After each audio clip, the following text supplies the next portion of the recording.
Oh my God. That was literally the first hookah puff all day today.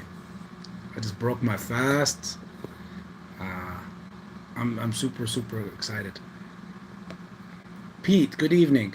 I just literally broke my fast, so I might seem a little bit out of energy, but you'll see. You'll start kicking in uh, more and more fast, like as we go along. My first drink, my first coffee, everything. I was fasting today, so um, uh, the holy month of Ramadan. Uh, Shout out to my brother Frankie Muhammad. May this month pass you and all of us with all health and peace. And like I said, I'm always looking forward to do some stuff with Frankie. He's a great one. He had a great video today too. Of course, he's always with good content. There's the coffee, Pete. That's the coffee right there. Mm, you have no idea.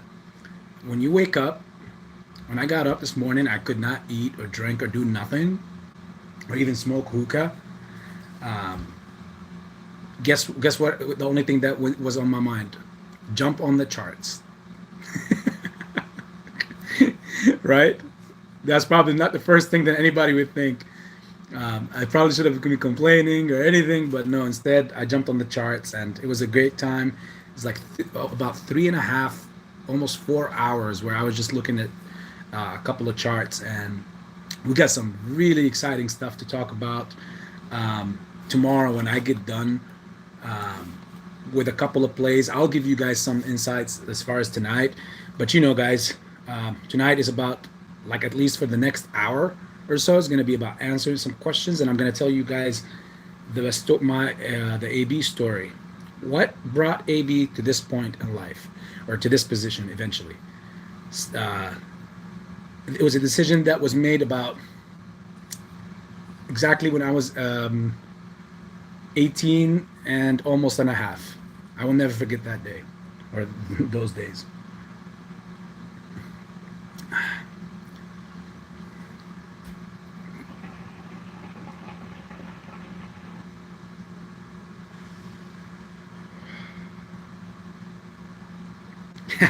Yes, Pete, we're gonna be rich.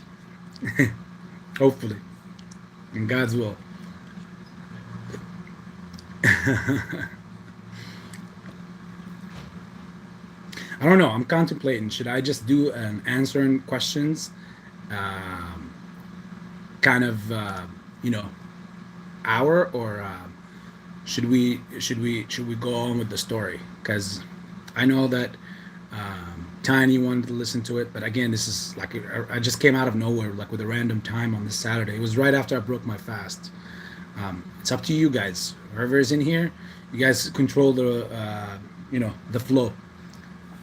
If you guys want to do a Q&A hour kind of thing, then we can. If you guys want to do a you know bring out that story, we could. It's all the way up to you guys. Oh my God.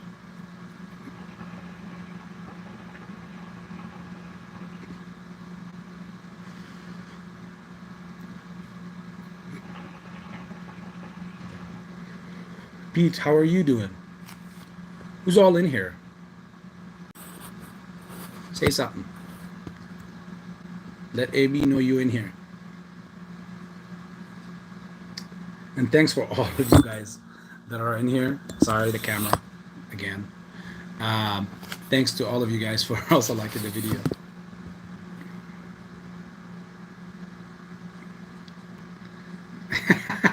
Anything you want to talk about, as long as it's about AMC and us getting rich. Actually, you would want that. If I spill the coffee again, as long as it's not on the laptop, um, it should be good. And I ordered a also a cam quarter, so I hope it's gonna be good.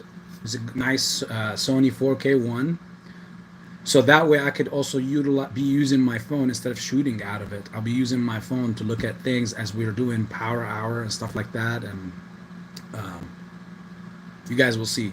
I'm just trying to see how to, because I know some of the guys in the chat said that they wanted to, they even asked in comments, said, hey, we want, look at, like, talk about some other plays or something while we're waiting for AMC to happen. Well, I got some good news for AMC for this upcoming week, but since we don't, I don't in this zone, in my zone, I don't day trade AMC or GameStop. So if you're looking for scalping opportunities on AMC and GameStop, this is the last channel you want to be on. This channel will teach you how to make more money and make your portfolio like be in a position to raise more and make your position bigger in AMC and GME, but never when to sell and when to buy, or day trade AMC for sure. And I will never also tell, this is not financial advice, guys, when to sell or what to sell or buy anything. But I am going to start, throwing out some of the plays that I go about on my, when I do my daily trades, besides AMC and GameStop, that's on the back burner. Me, I'm like, I'm like a hungry, greedy person at all times. I love AMC and GameStop, but I'm not patient enough just to wait on all my assets or all my portfolio for AMC and GameStop to take off. So what instead I did is I keep AMC and GameStop on the back burner, and then on top of that I keep adding on to them because I know they're like a savings account for now, waiting to be exploding when the time is right. But in the same time, I gotta eat every day. I have to. That's just me, and that's my mentality as a trader. Is there's opportunities every day to go, even if I'm raising just whatever a few dollars here and there. That's the mindset I have. So eventually, when you get more and more and more capital, then your profits become even bigger and bigger and bigger and bigger, and then that way, you start playing with money after that at some point. We're gonna be like the show of billions, all of us in here.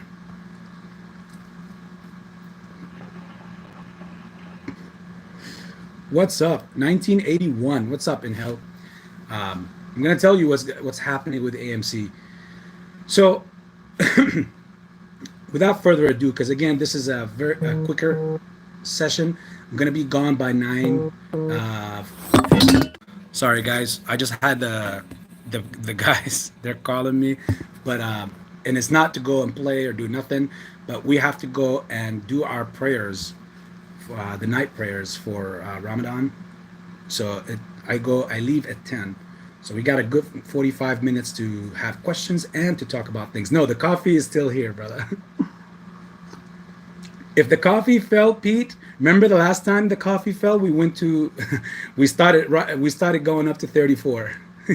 This time, if it falls, it might go up to 70. We'll go back to our previous all-time high. Oh my God.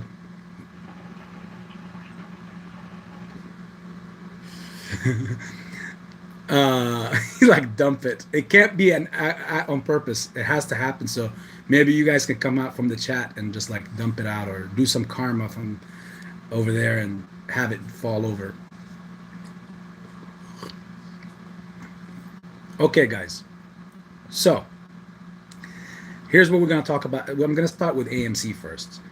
As far as AMC, we're going to have a very interesting, me looking at the and this was gonna come out tomorrow. I was gonna put this out tomorrow, like the details, but since it's AMC, it gets special privileges. Okay, so I'll talk about it right now and break it down. So as far as AMC, we have closed over the 23 now. Of course, they they got their objective, most of their objective done. They wanted anything, you know, above 30, whatever, and under, all the way down to the 22. They wanted 23 and all the way up to, you know, whatever is above that. Thing is, they got their objective mostly done, but it was only about 80, 90% done. And that was for the, as far as reference wise, that was for the market maker. So the market maker, he got his job done. He made his money and he's very good, courtesy of King Griffin. Um, I'm also working as we're doing all this stuff, guys, and tomorrow's talk about the plays and stuff like that. I'm also working on a piece of this work, and hopefully I can probably make it into a video. Um, that's just not me telling you word of, like, you know, kind of mouth about it, but I want to make a very nice presentation.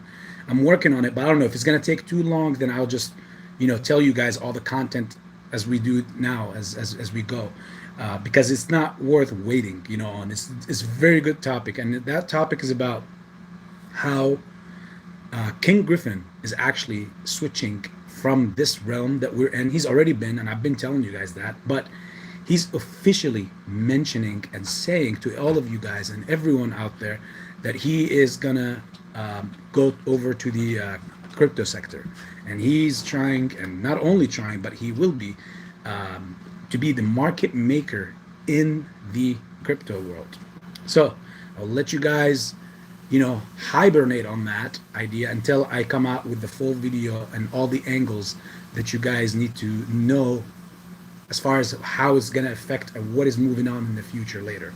You know, that will help you a lot. Trust me, it will help you a lot with questions about what to do after and where should I go after the squeeze and all that stuff, because it's going to have a lot to do with it. KJW, where is your money? We're going to have to pay a visit to our Mr. Kenny and Powell. Maybe we could do all of them at once, one visit. Maybe they'll who knows, they might be partying together right now on some type of rooftop. So they got AMC, the market maker got his part out of the way. He got his money. The only thing, I mean, think of it this way. Even when he lost, hey, Tiny, you're in here. My brain hurts. Glad to see you on. Okay, likewise, Tiny. And I see you're saying that you're reading or getting into the repo market. And there's so much. My brain hurts. Trust me, it's gonna hurt. The reason why I was explaining to everyone and to you guys, like, I made it so simple by saying all, like, you know, the diagram of how the broker makes money, why he goes to the market maker, how the feds make money, and why the reverse repo and all that stuff.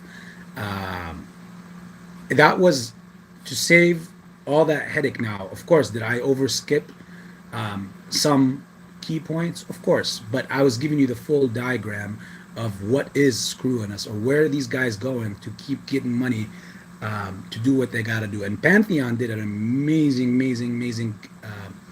video yesterday, stream. I was there the whole night, you know, amazing guy, but the content was even better. So that was a good thing. I don't know if you were there or not, guys, but I watched it. I enjoyed it, and he helps shed some more light on that as well. But I was giving you guys, like I said, the full diagram in just street terms, and quickly explaining it to you, to how they're doing with all the manipulation they're doing. Why it's so hard for them to pay us. If we get paid, we will boost the economy. Well, Joe, there's many things to that. One, you have, if you make money, I make money, Tiny makes money, everybody in here makes money, and all the other investors make money. You will no longer like need any of the system. You will become the system. Remember when I was talking about that? If you, I think last week sometime, it's like you being independent is the biggest problem for them. And in fact, even Frankie Muhammad did a video this morning to even talk about that even more, because we can't. It's a very good question that you asked, Joe. You believe it or not, it sounds like it's easy to answer, but it has a deep state to it to answer it, because you have these guys, they need you to need them so they can continue with their dominance and their wealth. The minute that you and I and everyone become independent, is the same time their system and their pyramid scheme, all the crap that they do year after year, generation after generation, all that goes to the garbage can. You see?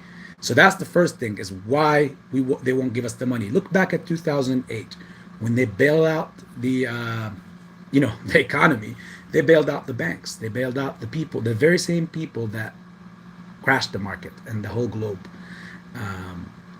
They can't, and they will never give it to you. The only thing you will get is like stimuluses, and when you get the stimulus, look, I mean, one, it's not life changing. That's one. Two, I know it helps at those times, but the price that you're gonna pay, that we all are gonna pay for all these stimuluses, is gonna be so much more steep and so much more than the amount that you got and received.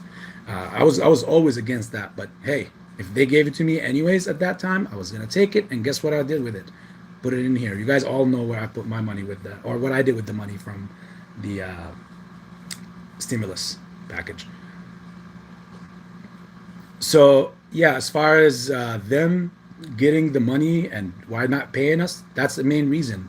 And it's not hard. It's just, that class up there, the 1%, the 5%, whoever you want to call, these guys, their number one thing is their wealth, and they can't lose it. They would lose their family before they lose that, and that's how they live their life. Okay, now that we said our highs and everything, let me go ahead and just open up my chart real quick, just to tell you guys a little bit about AMC, because like I said, it has a privilege. I was going to talk about it tomorrow, but we're going to talk about it today. So the market maker made his money, and he's cool. Problem is, there's clearly some whales, and I can tell you that from seeing transactions. There's some whales that are coming in at the very last moment to do what they gotta do, and somebody also did that with bbig. So be excited for tomorrow, because when we talk about bbig tomorrow, is going to be one of the ones we talk about. We're gonna have some fun with that, and also a couple of other stocks that we're gonna talk about, that I'm gonna personally go ahead and do some positions in. Thing is, I don't know how to break it out to you guys like tomorrow, because I don't know what is legal to talk about and what is not, to a certain extent. I mean, I can always say this is not financial advice, don't do this, guys, but here's what I'm doing. But I don't know if that is enough. You guys tell me in the chat if that's enough, because if it is, without setting me up, because I care about you guys, please care back about me as well. If it is enough, then that's all I will do starting tomorrow. So let me say what's up first. What's up, Quentin? How are you, brother? Thank you. I'm glad that you love the content. Well, I'm very humbled. I'm not really smart, but if you see it that way, I'm very grateful. That's kind of you. 1981. So AMC. Sorry, brother. I'll get to it. So dominate the poor. Yep, dominate the poor. That's been the way of life since the beginning of time, after Adam and Eve. It's been like that. So guys, specifically 1981 in hell, we got AMC. When the market maker did what he did, there was, at the last moments, literally, of trading, like literally the last moments, there was a whale or a couple of whales or something that went in and basically helped push the price above the $23 level. You were able to see that throughout the whole day.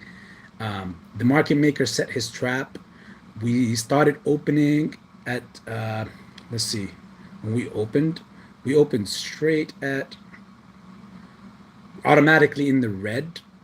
and we were around 25-ish, above 25, because yeah, Thursday we had the after hour run, 5 4 5%. So we were around 25.70, 25.60, something like that. And then in the pre-market, April 1st, which was yesterday, in the pre-market we were dropping, and then as soon as the market opened, we had one big red candle, a sell-off that brought us right down to the gates of 23.80, 23.90. As time kept going on, we got to underneath 23, and we got well before 23. We were at some point at like 22 and 30 cents, or 10 cents, something like that. But the last, when I say the last, I mean like the last, literally within the last 15, 20 minutes, there was some buying that happened. And I can't put my finger on it if whether, but I would like to believe that it was a whale, because there's no way the market maker will do something like this, because I know he's good. He made all his money on all these other contracts, and the 30, the 27, the 28, the 29, and all that and so forth. But this is a screw you to the small d's, the small devils, because now the market maker made all his money. Even if he has, I mean, think of it like this: if they lose 50,000 or 40,000 shares, calls, sorry, that they have to account for, but in return, they got like 300,000 or 350,000 out of the money. It's kind of like, okay, it's fine. I took from you 400, $350,000. Just think of it like that as an example. I just took $350,000 from you, and I'll be more than happy to give you back 50. Again, like none of the money was, none of my money was ever involved. I just took a free 300,000 on people's betting, and I'll be more than happy to give you back even 200,000. Again, all of that was extra for me. So that was his state. But for the little d's, that's not good. Why? Because that signals, obviously, once we open up on Monday, you're going to see an upward movement, an upward trajectory movement. It's not going to be a gamma ramp like what some YouTubers are advertising it to be. But I do believe that we're going to go up just simply on that stuff. Now, would it be on Monday or Tuesday? You're going to see on those 2 days. Any of those 2 days, I see it like happening in either one of those 2 days. It's up to when they want to tackle that issue or cover those shares. So Monday or Tuesday, no, it's financial advice, but my opinion is we're going to see a very, very nice move to continue our upward trajectory, because let me open up something. I'm going to show you now. I was doing so many crazy things on BBIG's chart and tlry's chart. Just wait till you see it tomorrow, guys, or listen to what we're going to talk about tomorrow. All right, let me just get AMC real quick. AMC. I have the chart, and then I freaking deleted it for all the out of all the crazy excitement for BBIG and tlry.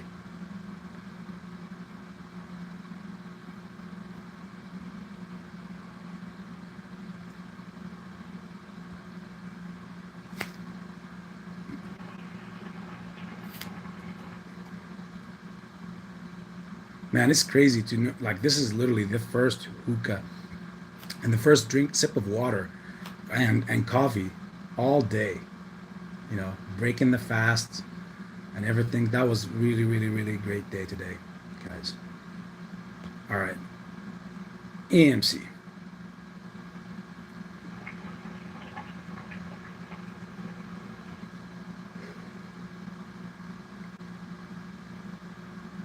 You're gonna see a lot of lines now when I show you this. Um, I will explain some of them.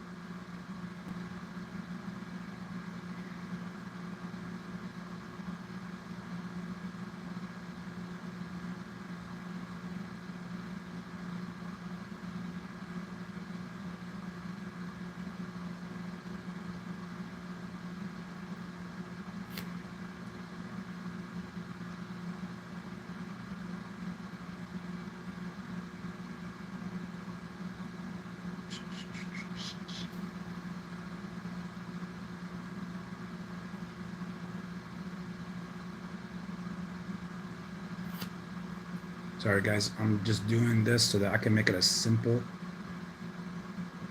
as we're doing it, as we're going along.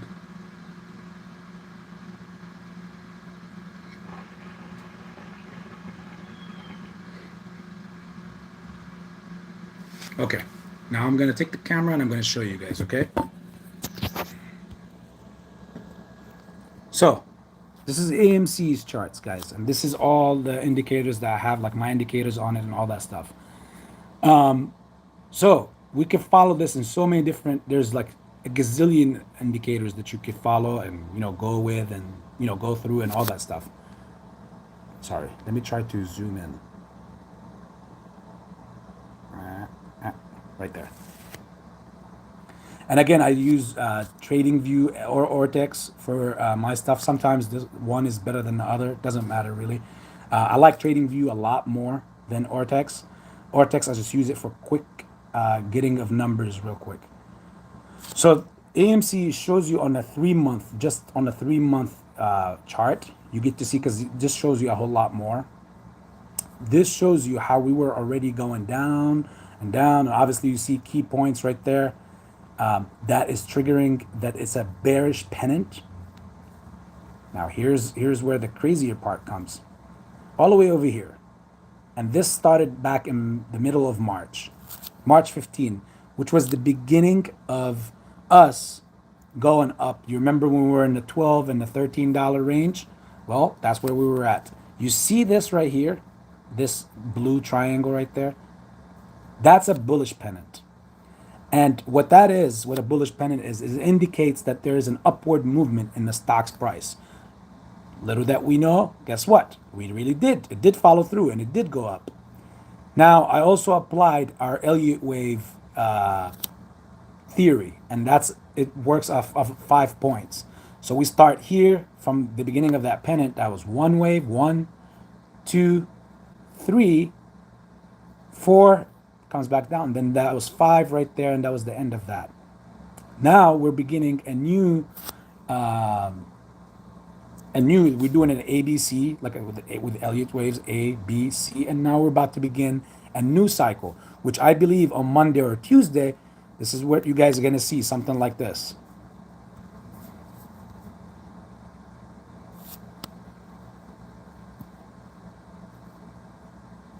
Something like that. From those contracts that went in the money out of that $22 and $23 range. So we're going to see something like that. Now, the crazy thing is this wave, this is the beginning of the 5 wave. We're most likely going to look at something either like this to right here, to the top of that B that we had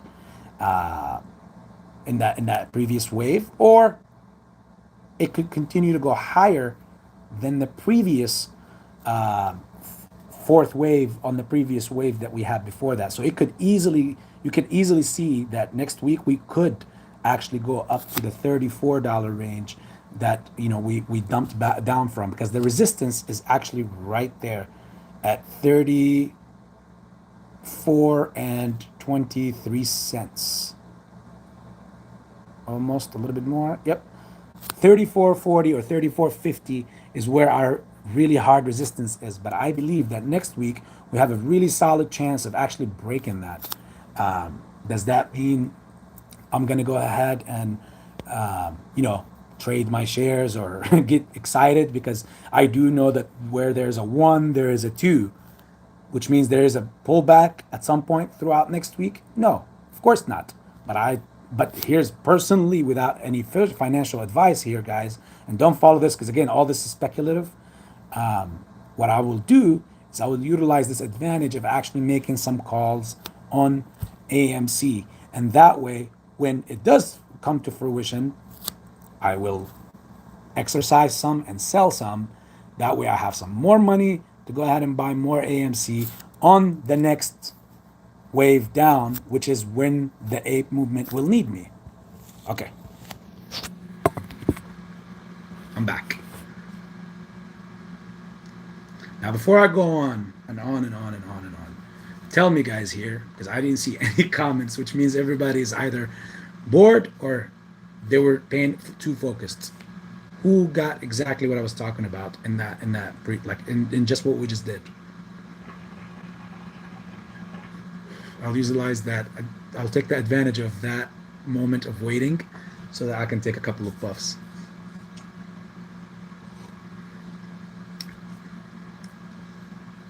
There you go. The most important person out of everyone that I wanted to get this was you, 1981, because you were waiting for the longest for it, and I gave it. Now that doesn't mean leave, right? Because we still got a few more things to talk about as far as for AMC. So you got, at least for me, this is what A.B will be doing for this following week. I'm not going to talk about what options I will get, or what calls I will get and whatnot, and when will I sell them and all that stuff, because again, that's not for you, it's for me, and whatever you're going to do is for you, not for me. So again, I'm not, since none of us is financial advisors, we can't do that, but we'd be more than happy to share the story afterwards. So I will be telling you guys what will happen with my calls, that I will most likely take them on Monday. Now, what will I do? Has some $14 $40 calls. Okay.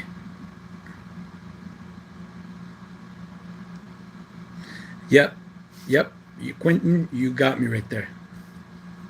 Yes. Tiny, same thing. You're going to see the same. By the way, Tiny, whatever I just explained right here. In fact, let me just take a real quick look. Just very quick, okay? Whatever I explained here, I guarantee you, and you'll see that it's actually the same for GME. In fact, even probably more bullish.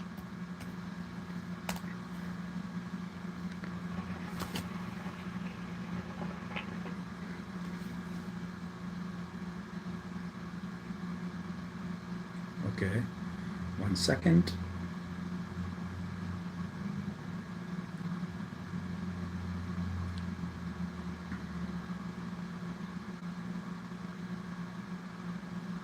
Okay, on GME,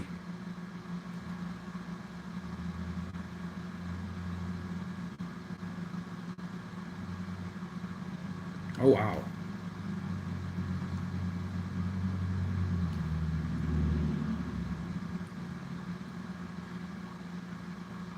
So on GME, guys, it's not on a technical level.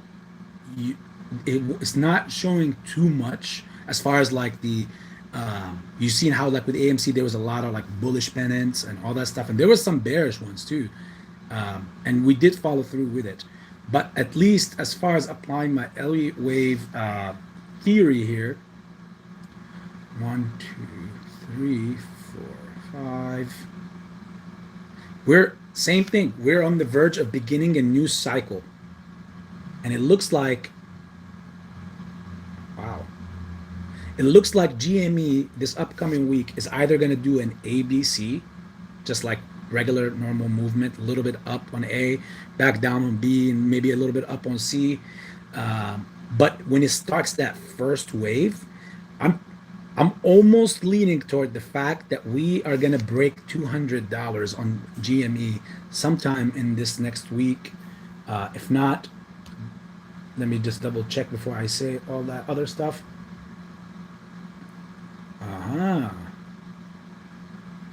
There you are. So on GME, if you look on the 5-day chart, and I'm going to show you that as well, because Tiny, you deserve everything, anything for you. See, on a 3-month chart, there wasn't much showing, but on a 5-day movement chart, which is almost basically a 1 week, we have one bullish pendant. You see this triangle right here? We have one bullish pendant, which indicates that there is a price to the up, which is where it landed here at the end. You saw, boom, boom, boom. We had that rise, which basically this pendant came to fruition with this. We did the ABC, as I told you, see, A, B, C. It wasn't showing on the 3-month or 6-month chart, but on a 5-day, you could easily see it. So A, B, C, and now we're about to start the 1, and I'm very almost confident, guys, extremely confident. No hiccups here given. that first initial wave for both AMC and GameStop, since we both are in the same algorithms, as you can see, excuse me, on the charts,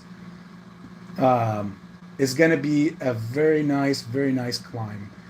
In fact, it could be breaking the previous week movement.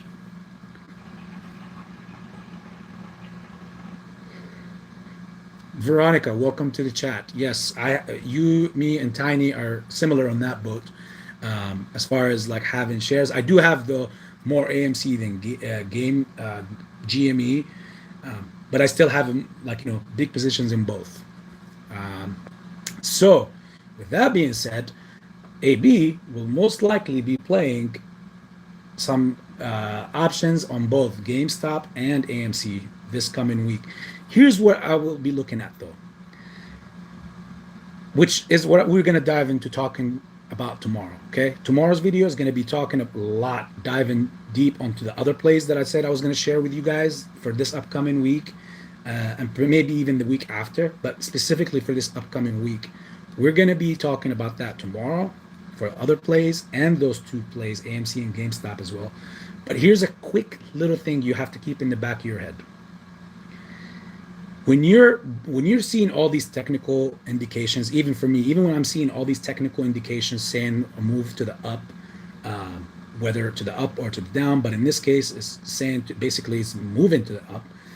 Since it's a new beginning of a new cycle, a new wave, at least for Elliot's waves, I have to see where one starts off of, because A, B, and C could extend out even more, and I basically want to see a good entry point. So on Monday, I'll be looking at the moving of the price early in AM, and then I'm not going to judge it basically at 9:30, because at that time, that's when most of the orders are going in. It's almost the worst time to buy options, again, in my opinion, or even stocks are at 9:30 when the market first opens, because there's heavy volume, so there's always an uptick. You will begin to see real like similarly what the rest of the day is going to be shaped like after 10, like around 10:30. I would say that's when you get the best price points normally, because around 11 is just so empty. There's not much going on. Everybody's getting ready for the reverse repo transactions to happen after 12, which is around 1-ish, and everybody goes on lunch. So there isn't much that they're doing around that time, which means a good scalping point or buying point. Now, since I'm not, you guys know how I buy my shares for GameStop and AMC, that's not relevant to that. So if I do any calls, it's going to be most likely looking at that small little period in the morning, and I'll see where the waves, and I'll have more data, at least on technical analysis, to see in which direction this thing is going to move, because there's things that we're going to talk about tomorrow that are going to be very crucially important for you in case you ever think about trading options. That will be very, very, very crucial for you. Like, as far as you have to keep your eyes on two things that are extremely important. I don't hear too many people talking about them, but then again, not a lot of people talk about options. People who talk about options normally just talk about common sense things, almost, when in the money, out of the money, and almost every person who is in the market kind of gets that. I'm pretty sure all of you guys get in the money and out of the money theories. You guys didn't just pop up today into my channel and said, hey, let's start trading. Otherwise, I would feel really honored that I was the first person that you see before you start trading. Sorry, Mike. Camera is playing, and it's like, hey, I don't like what you're doing. And it keeps falling, and I want to fall forward and then drop the coffee again and help. So I'm going to show you tomorrow again. We're going to go over this again, and we're going to talk about the charts that I showed you for AMC and GameStop, and why I think we have a really, really good, solid chance to start an uptrend. That's why I want to get some calls. And again, I'm not influencing anybody, because I could be wrong and you could lose a lot. I have my personal 20% drop rule, where if I lose 20%, I'm out, because I want to protect the rest of my money. You have to have discipline when you're a trader, especially if you're going to get into options. You definitely have to have that discipline. You have to be above the level of discipline, whatever that level is. Let me read some comments real quick, and then we'll continue going.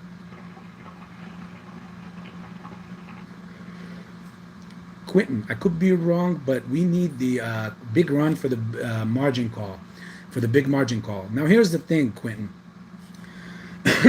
That's basically indicating that it's the squeeze, not just a regular run or any of that. And that's why I said in the beginning, Quentin, that this, what I'm talking about, is how that the only way that I will do anything with AMC and GameStop before the squeeze will be in an option form. I will never trade or sell any of my GameStop or AMC shares. The only thing I'll be doing is always constantly adding to them. The only way you can add to them in my world, you know, again, like I told you guys, I'm a very hungry, patient when need to be, but very impatient person.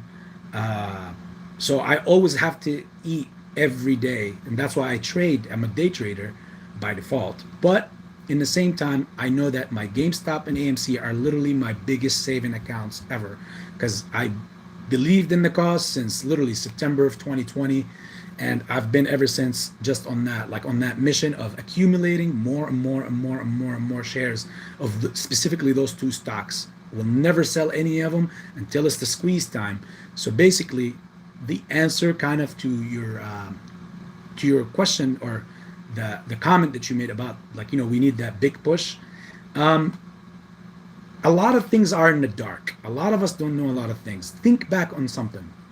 Do you remember when the price surged to the 74, and then it went down to the 60s, then it dropped back down to the 50s again, and then 40s and 30s? You know, it was just months. It took months before we got here. It took almost 6 months before we got to the point where we were in the, you know, the teens again. And now we're doing a reversal and moving back up again. Why did they not get margin called then? You know, in fact, if they did get margin called, I'm pretty sure they probably got the call, but they went and got whatever means and money they needed to cover that margin so that they don't have to, you know, deal with it. Similar to a lot of people, that retailers that have shares, and the problem was when let's say, for example, their portfolio got over hedged. They, you know, a lot of retailers got margin calls. I remember about 3-4 months ago when the price was really beginning to go down to the 20s and then eventually dipped to the teens. So many people, anywhere I looked online, so many people were complaining, talking about they received a margin call. Some of them got margined and they got liquidated, and some were able to accumulate the money to pay out that margin. And the same thing goes for the institutes. The institutes have to abide by the same thing. The only difference is that you and I, or the retailers, we don't have that solid bankroll on somebody that we could just run to and get it from, versus the institutions. All of them take care of each other. Why? Because if one of them gets margined and gets basically thrown underneath the train tracks, that only will bring the rest of them down. It will bring the whole house down, because one margin starts covering. When it liquidates, all that covering raises the price, the next person after that, and the next person after that, and all that stuff. Well, now you probably are asking yourself a question. You're like, well, A.B, then okay, well, then what are we talking about? If even 70 didn't affect them or get them to cover, why will it be any different? Or why is there hype about the 30 and the 23 and the 24? I'll be crucially honest with you guys. I think that's just YouTube hype. I'll be honest. I mean, yes, they don't want the price to close over 23 or 24 or 25 because it's just for that week for the market maker. As far as the hedge funds themselves, the ones that are short on this, again, if I didn't see them tap at 74, why would I see them? How possibly would they tap at a number that's below half that high number, you know? And even if they say, well, it wasn't in the 70s for a long time, so by the next day or two, it dropped down to the 60s. Well, guess what? We're not even in the 30s right now. And guess what? When it was in the 60s, it was there for like a good week, almost 2 weeks actually, in the $60 range. and then it continued drop into the 50s, and it stayed there for a little bit, and then it dropped to the 40s, then bounced back to the 50s on a consolidating thing, and then it kept dropping down, down, down, down. But it didn't just drop back down to the teens overnight, which means if they were going to get margined, there was plenty of time, months, that they could have gotten margined, and no one got margined. Why is that? So again, we don't know the numbers in the background. I know that it is a YouTube hype that say, oh my God, if this goes to 27, where it's done. If it goes to 30, it's done.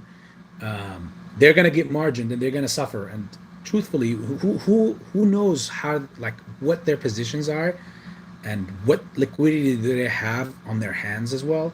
And with the Fed still being able to print money and give out money, what level is really going to bring these guys down? And I'm not saying this to bring your level of confidence about it down, or make you feel like this is a never-ending play and this play's never going to be over. No, I'm bringing this out because one thing from A.B is you're always, aka Abdel, you're always going to get the real, unfiltered truth. That's what I see. Whether from my expertise and as far as time in the market, whatever it is, even the time that I've been into these plays, all that stuff, you're going to get always the real from me. You're never going to get what you want to hear from me unless what you want to hear from me happened to be also the truth or the real answer or the opinion. So I'll buy into this hype, and you guys would be wise to not buy into this hype of a certain number gets them to cover, because no one has an inside look on what their financials are like. We know that money is drying up, but if it's drying up on the street, that's on the street. But it's not drying up from the feds. They're still doing what they're doing. And in fact, even Boss Blunts, made a shorts video that I happened to stumble on that confirmed that basically the feds are looking to continue this. Like, they will raise the hikes, but they're still going to print out money on repo and reverse repo at these same levels that we're in at until the end of 2022. So that's not a very good sign for us, honestly, as far as for the squeeze. Because if these guys continue to keep getting money, and I've made my position really clear on this many times for you guys, that the repo and reverse repo, ultimately, when everything is said and done, is the main bankroll that bankrolls this operation, and that's how they keep dodging all the bullets that we're making. Now, of course, they make their own synthetics, they make their shares, they oversell it back and forth, they short the same synthetic share 10, 8, 15, 20 times, yes, but in the same time, they also still need money to do all that stuff, and the only way they get that is through the crap that the feds are doing. You're gonna have two outcomes in this movement for us as far as for 2022. We're either gonna have our rip and our squeeze sometime before July, or you either are gonna, by then, if it's not happening, it's most likely going to be kicked off until 2023, simply because the feds are continuing to give them money. And again, if that happens, I've made my position clear yesterday to you guys that if they do that, this is how I was able to keep accumulating more and more shares. I'm down. I don't care. I'm as far as daily money, I make my daily money, well, whether through my businesses or through day trades and other stocks like AMC and GameStop. Okay, I'm gonna screw them with those two stocks and give them the FU money through those. But as far as getting by, I'm not really dying. Like, my sentiment, they don't want to meet me, and I'm the number one enemy to the hedge funds problems, because they love when they see people's sentiment online complaining or saying, oh, I can't take this anymore, or by next month I will tap out, or whatever. They gauge that sentiment into whatever they're going to do, because they know if you're tapping out or almost there, if even smell blood, they're going to come after it. They're going to become vicious. They're like, okay, well, why give up? Let's continue this fuckery for another uh, 2-3 months and see how many people tap out, how many more people tap out. Because at the end of the day, for them, it's about, they know they're screwed with these two plays. It's just how many or how much are they screwed with these two plays. So that meant, like, psychologically, you have to reach deep down within yourself. And this is to all of you guys out there, to all the people that are watching this or seeing this. Reach deep down in. If you have not done this yet, reach really deep down within you and make that decision and say that, hey, I will have what it takes to continue this for as long as it takes. I'm going to continue with it. And while that's happening, I'm going to make them suffer even more. And when I say them, you know who we're talking about. I'm going to make them suffer even more because for making that mistake. Because I'm not the impatient one. I will be making my money on a daily basis. But more so than that, I will be accumulating more of those two stocks that I know that you don't want me to hold on to. And when we come to that day, you will realize, you'll come to realize, and I'm talking to the hedge funds when I'm saying this right now, guys, they'll come to realize that the biggest mistake they made was prolonging these plays. Because prolonging these plays, I am I'm their idea killer when it comes to that. You do that, you're giving me more time to accumulate more, which means when it's time for that crap to happen, they're gonna go down on their knees, and I'm still gonna give them the middle finger afterwards. And that is what I fully advise. Like, again, since I'm not a financial advisor, that all of you should do, because at the end of the day, you already gave up a year plus. If you got into this play early on of your life, I don't know, like, it's like walking a mile, or running a marathon. If you already ran, if it's a 10-mile marathon, if you already ran the 9, you're really going to give up on the last one?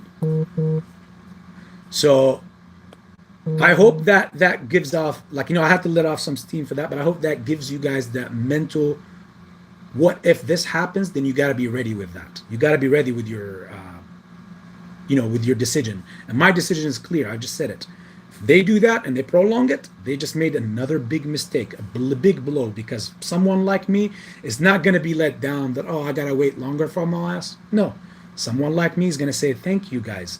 You're just made sure that not only I will be rich in the future, but you just made sure that I will never, ever need money ever in life. Like, even my grandkids, great grandkids will not need money anymore, because you gave me the chance to accumulate more, and now I'm going to hurt you with that. And you're going to pay for every day you made me wait. AKA A.B. My signature on the bottom.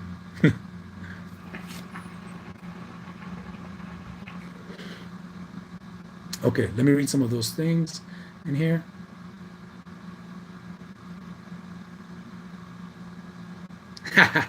In the clutch. Thank you. Welcome back to the chat, brother. He's like, I know that hit was for me, my man. Of course it is. You betcha. It's the pleasure is all mine, brother. What to expect Monday for AMC? Possible run up or big dip down? As far as for short term technical analysis, I don't know, Harshan, brother. I don't know if you came in, but the rest of the people over here, I showed them the GameStop and the AMC setup, and it's, as far as for this upcoming week, for the short term, it's projecting to be a very nice run up. But it's going to be, as far, I follow some of the most indicators I follow are Elliott waves theory, and I like it because it's nothing is 100% always, but it's one of those that is really accurate. That and bullish pennant or bearish pennant pennants, because those will indicate, and most of the times whenever I've used these techniques, I've seen that they come to fruition in the short. Again, they're good for the short term. As far as long term, the Elliott waves theory can help a lot more, but for pennants, to know for short term, you need to do it on the 5-day, maybe on the 1 month, or the 3 month.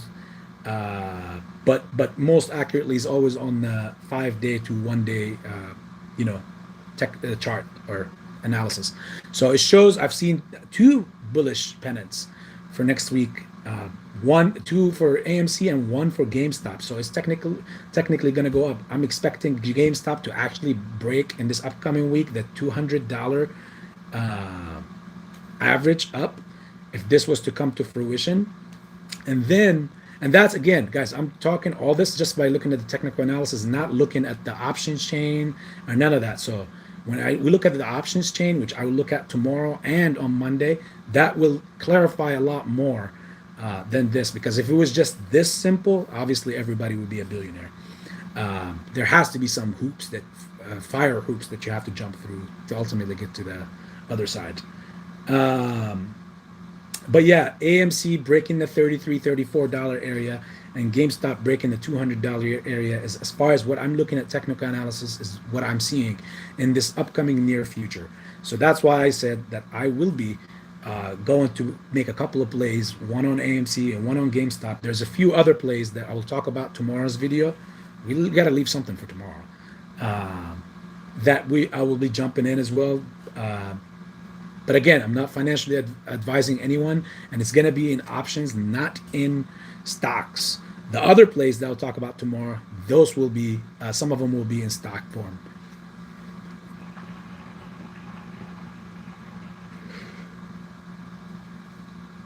Veronica, thank you for this. You saw calm is so much drama now on YouTube's channels now, and the clickbaits. Veronica, it's my pleasure to hear this, and I'm very honored to hear this from you. At the end of the day, that's all you have. Like, I always say this to people outside, and this is another thing besides this. How are you doing today? When they say, I'm okay, I'm all right, I can't complain. And my response will automatically be, it won't do no good to do so anyways. Because this is the world that we live in. Complaining is not going to change a thing, guys.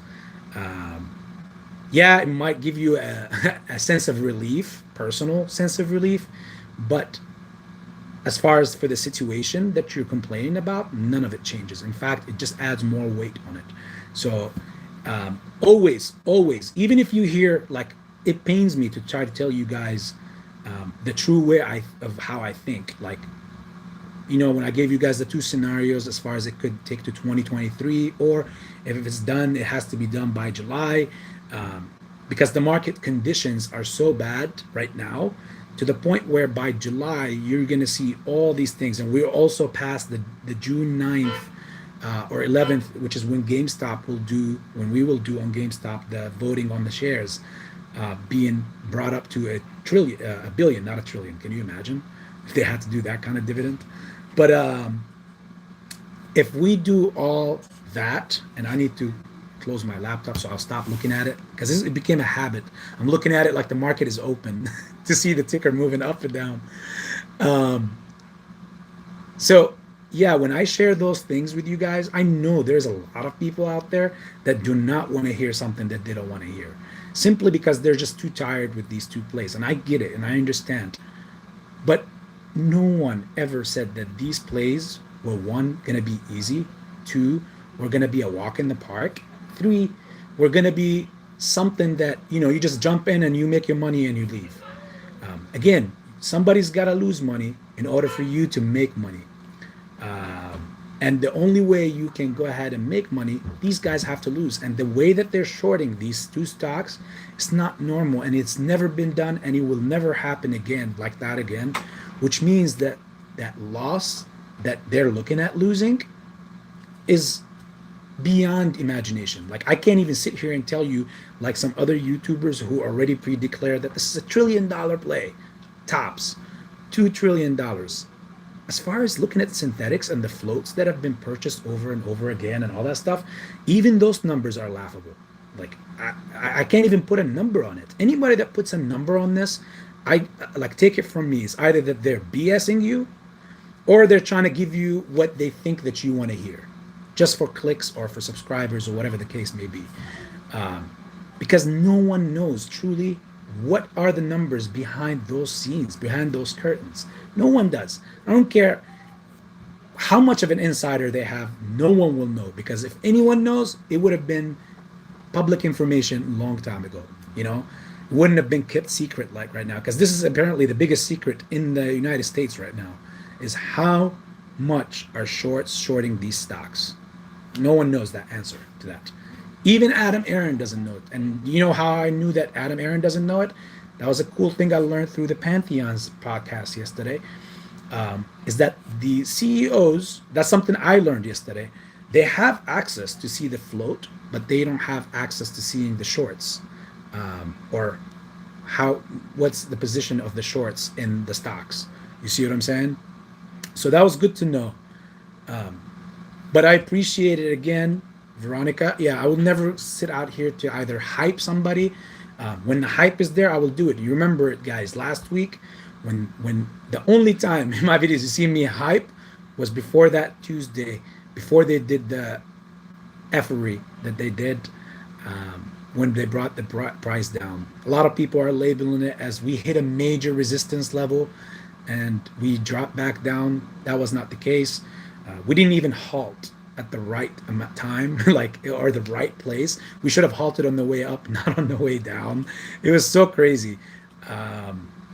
But that was well played by them, so that illegally played by them, so that first drop it down, they got that whale. I don't know who it is, but like I told you guys, next month we will see who it is, because those institutes, they report their share, their 13F filings. They do it at the end of after 30 days to 45 days. They have up to that much to report that they sold either or bought a position in a play or sold their positions in a play.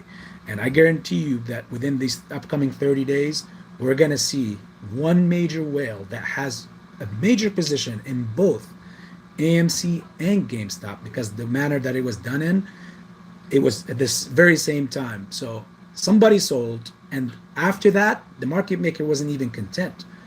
He needed to place that, they needed to place that halt.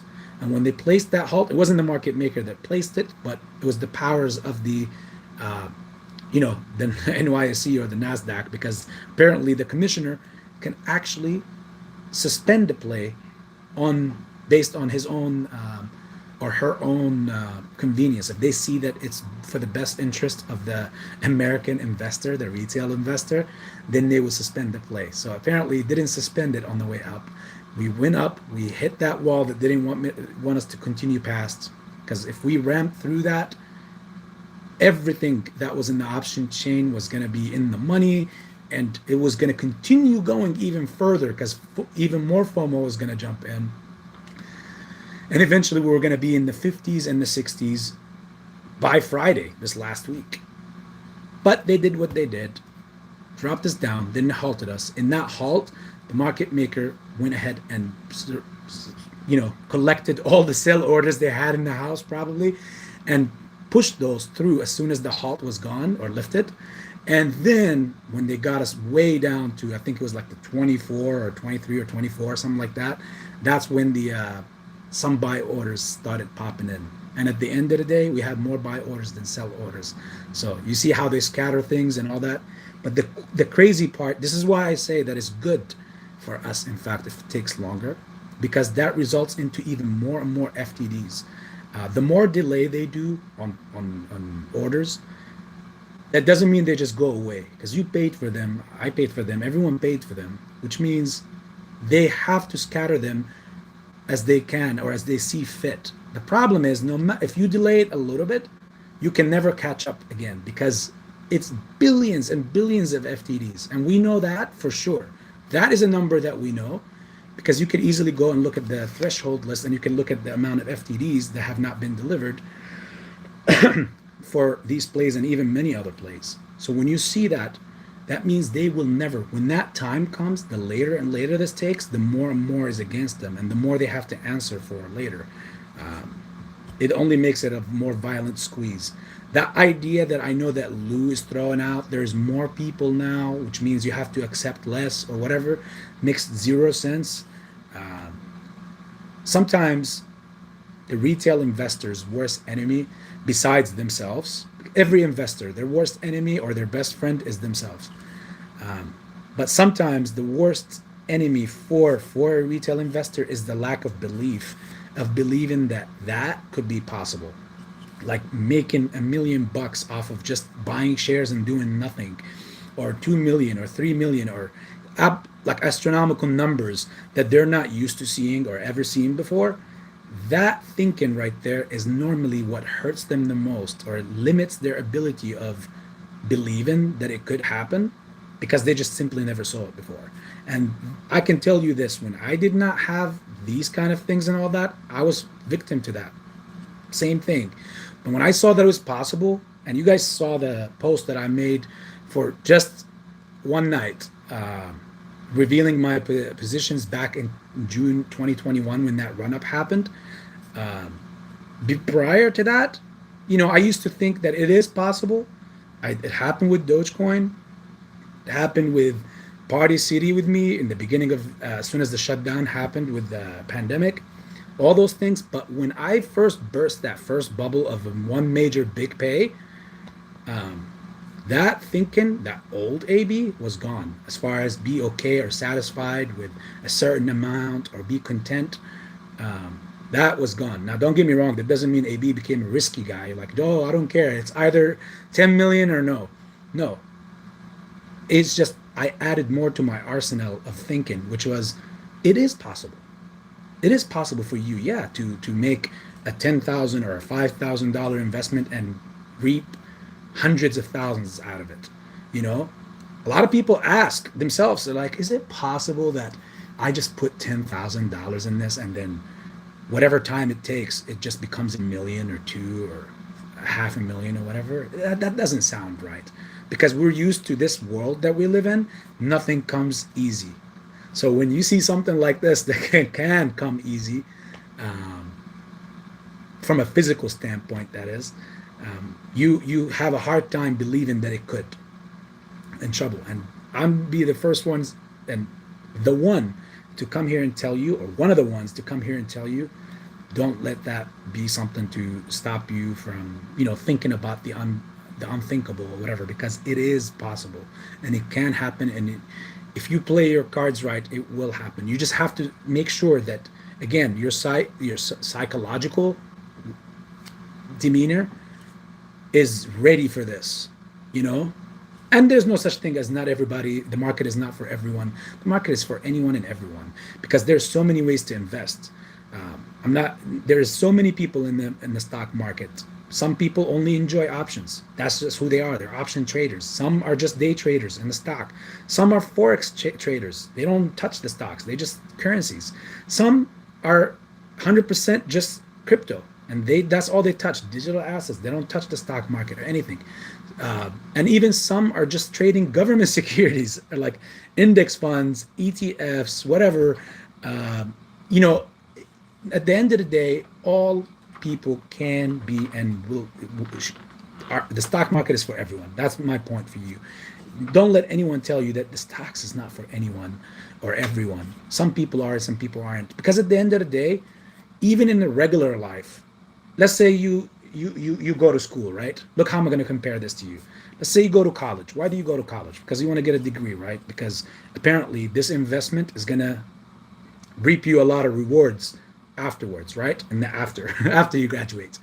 Well, I know that nowadays even a degree is not enough. You got to go for masters, and you got to go for doctorate even afterwards. But nevertheless, you guys know why you go to college, get your degree, and you're spending even money that you don't have. You get loans and all that you have to pay back later. But the reason why you're making that investment is because you see that it's going to reap your rewards later. Isn't that the same idea of investing? I mean, if you're not invested, like, it's literally the same idea of investing, and even beyond that, because you're also investing not only money, but you're also investing your time. Look at the stock market, same exact thing. So investing is for everyone. Whoever comes out and says this investing is not for everyone doesn't know what they're talking about. It's probably because they're not investors themselves, or they're hating on investors because they're not having a good time, or they're not good at investing themselves. But investing is for everyone, because in every aspect of life, investing is a part of it. Parents invest in their children. They put them in through the best schooling system. They spend on them as much as they can. They sacrifice from themselves so they can spend on their kids and their children so they can become somewhat of a deal in the future. And that's an investment.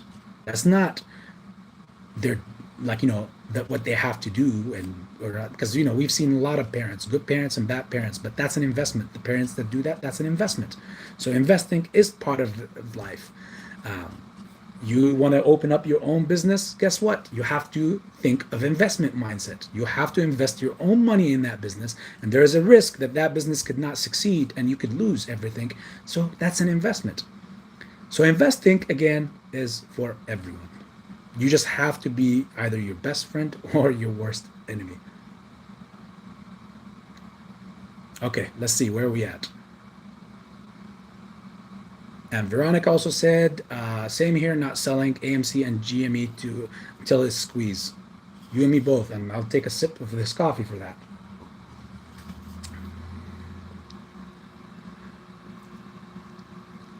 Eh, 1981, I totally agree with that. The only way to lose is for us to fold. And yes, this is why you see me guys on the live yesterday ranting out about people who day trade AMC and GameStop, because they look at a quick profit of whatever, 20, 50, 30, 40%, 100% profit, whatever, from their investment, even if it was that to that point. And they think that's great, and they want to wait for the dip so they can jump back in. You are one of the reasons why this play could also be prolonged even longer and longer, because you are giving them shares that they need.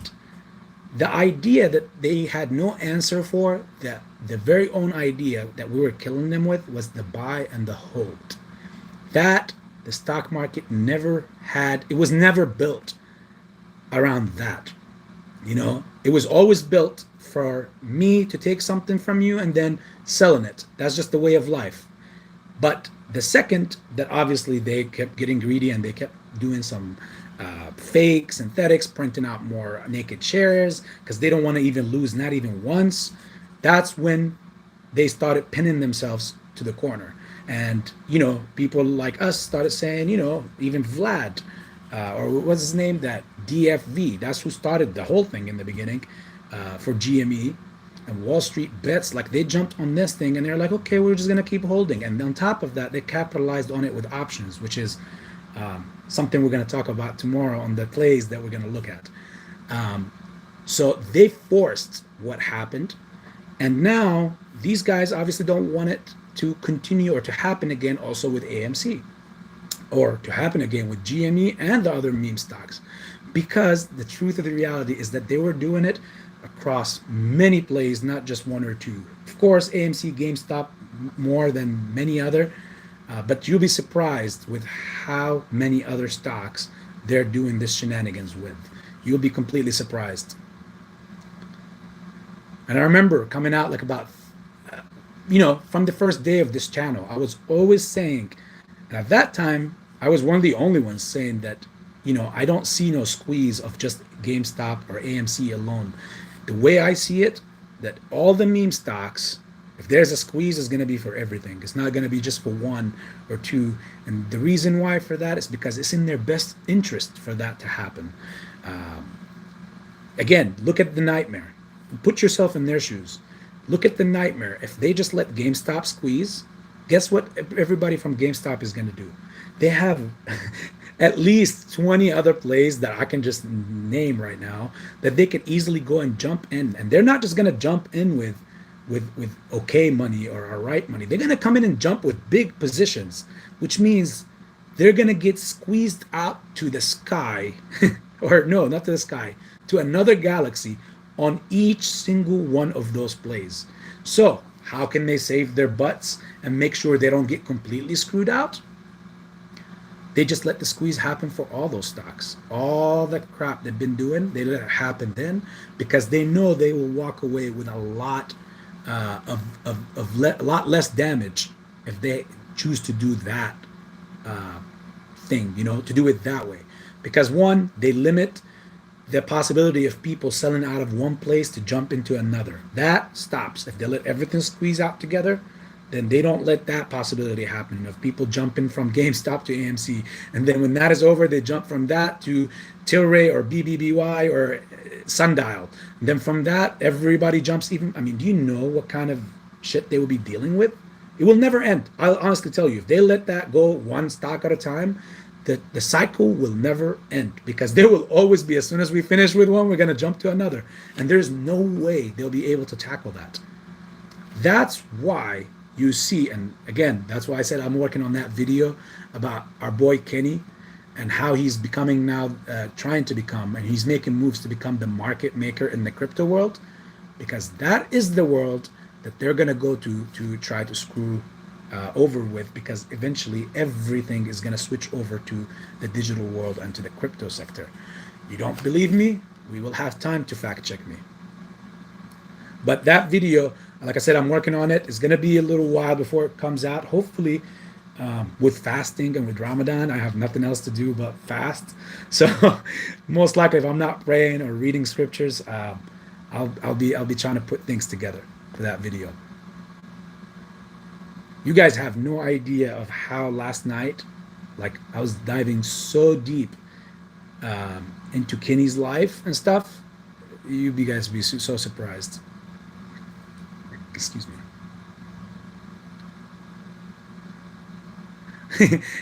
Quentin said, I got you. They all hate us now. 1981, that's why I keep telling people that Tesla took 2 years to squeeze, and it squeezed from 40 to over 7,000. Yep. No squeeze ever happened in less than, like, at least no less than a year. No squeeze. You could go and look at the history of squeezes and you can see what it took. Pete, I love that. I'm not going anywhere until my kids are well off. I agree, it's over $1 trillion. Tesla was over $1 trillion. Yep. And this one is going to be even more, simply because there are way more people on this bandwagon. On this train, there's a lot more people.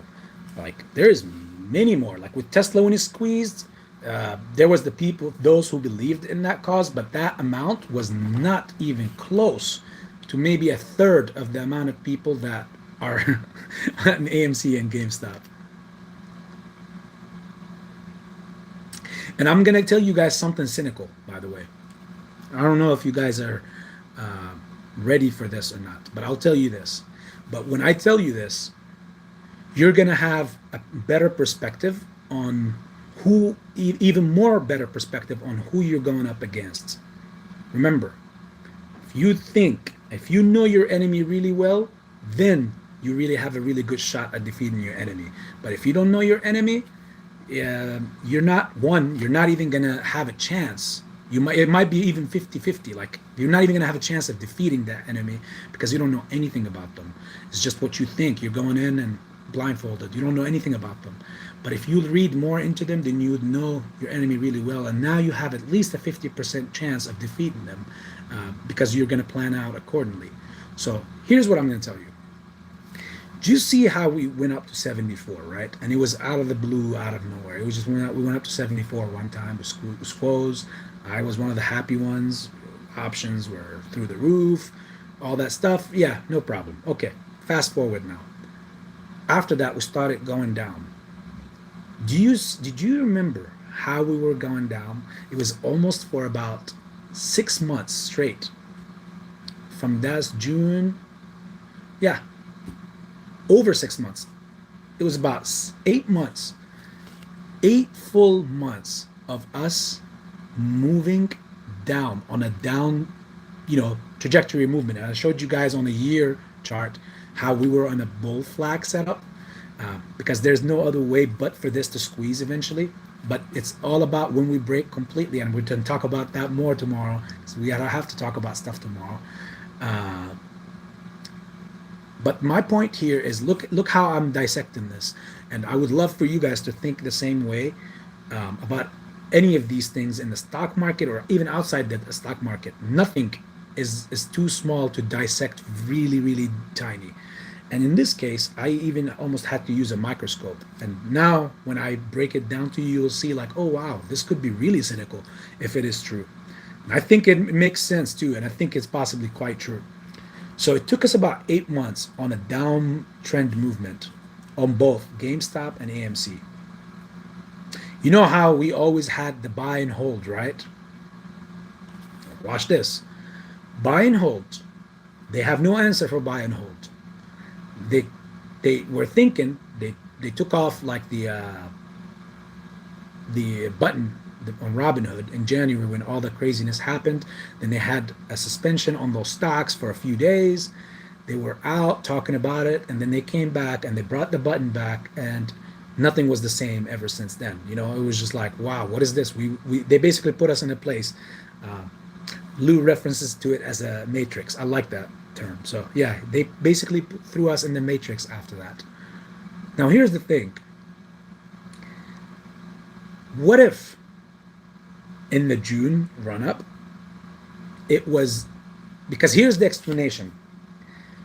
Look how this is going to explain a lot of things. When I said earlier that who's to say that 60 or 50 or 40 was the number that was going to get them to cover or get margined, because the number went to 70 plus and they didn't get margin called. So why would they get margin called now? So that answer couldn't be, like that question couldn't be answered. And here's another question that I asked myself after. I said, so put that on the side. We can't get it. We'll come back to it. The other question, why did it stop at 74 and dumped back down? Everybody in their right mind, any normal person, was thinking that this was the squeeze, because we just squoze from $10, $12 up to the 70s. No one in their right mind was thinking that this was not going to lead up to the squeeze. And eventually, when that stopped at 74 and dropped back down, started dropping back down over an 8-month course till today, now we're beginning to break out of that trend. But remember this. No one saw that coming, that they were going to drop it from 74, stop right there and come back down. So now I just received a lot of variables. I'm just walking you through the way I think, guys. Now, and it's step by step. Now I just got a lot of unknown variables, because now I have the X, I have the Y, and all I need is the Z. So if 74 was where they stopped us to only bring us back down, indicates to me that anything above that will actually be the area or the range where they will be really, really, really hurt. Okay? That is the first answer now. Now we got the first answer to the first question. So I'm not looking at level 25 or 23 or whatever, because in June we were at 12.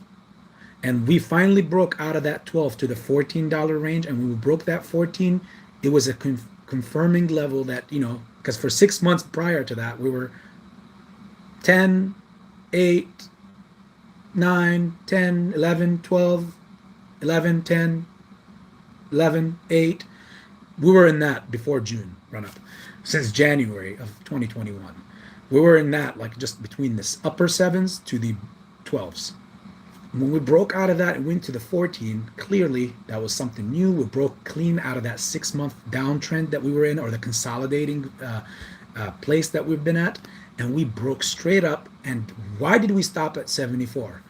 Clearly, so many people, since we jumped from $14 to $74 in a matter of days, so many people should have gotten margin called. In fact, they should have gotten so margined that they can't even pay the margin. Like, it's just over. But somehow they stopped it at 74. No one got margined, and we've been on another 6 to 8 months now, downtrend movement. So we answered that. So I personally think now, as far as for AMC, that level they're afraid of is above the 75, which is our level where we got halted at last time. That's one that we answered. Hopefully that makes any sense. Now, here's the cynical part. And you were thinking like, okay, that's not bad, but that's good that we found that out. What is really bad? In those 8 months when we were transcending down, Remember one thing, they were always thinking about how to find an answer for buy and hold. The only thing they have, the only possibility of an answer they have for buy and hold is simply get you to get margined, push you, squeeze you. You're trying to squeeze us, not squeeze us. Fasting, all day, guys, so things can come out. But anyways, you're trying to squeeze us? No, we're going to squeeze you. This is the people that we're going against, guys. You're not going to squeeze us. We're going to squeeze you. And the way we're going to squeeze you is in a way that you don't even know. Because so many people didn't even know what margin accounts were, what cash accounts were. All that stuff were like, as we were going, we were learning. And it's fine. That happens. That's part of the movement, right? But that is the people that we're going against. How are they going to squeeze you out instead of you squeezing them? They kept dropping the price. And if you were, whether one on a margin account, odds are so many. I remember like 3 months ago, I saw hundreds of posts of people complaining about them getting, margin called and they can't do nothing about it and they just got liquidated. People were like so upset. Some people had their houses on the line. Like, it was just terrible. It was terrible. I'm pretty sure you guys have seen some of that. I'm not the only one who's in this movement. But when people started getting margined, that was like, you see how cynical this move was? That was their way, because they knew that when they gave us that initial run up to the 70s, that's when FOMO came in, and majority of the people came in the 40s, 50s, and 60s. When they started dropping the price down and prolonged it, stretched it out, they gave enough time for you to start getting, like, eventually you got to the margin call. As soon as they kept dropping us level by level, first drop from the 20s, from the 70s to the 60s. Okay, no one is margined, cool.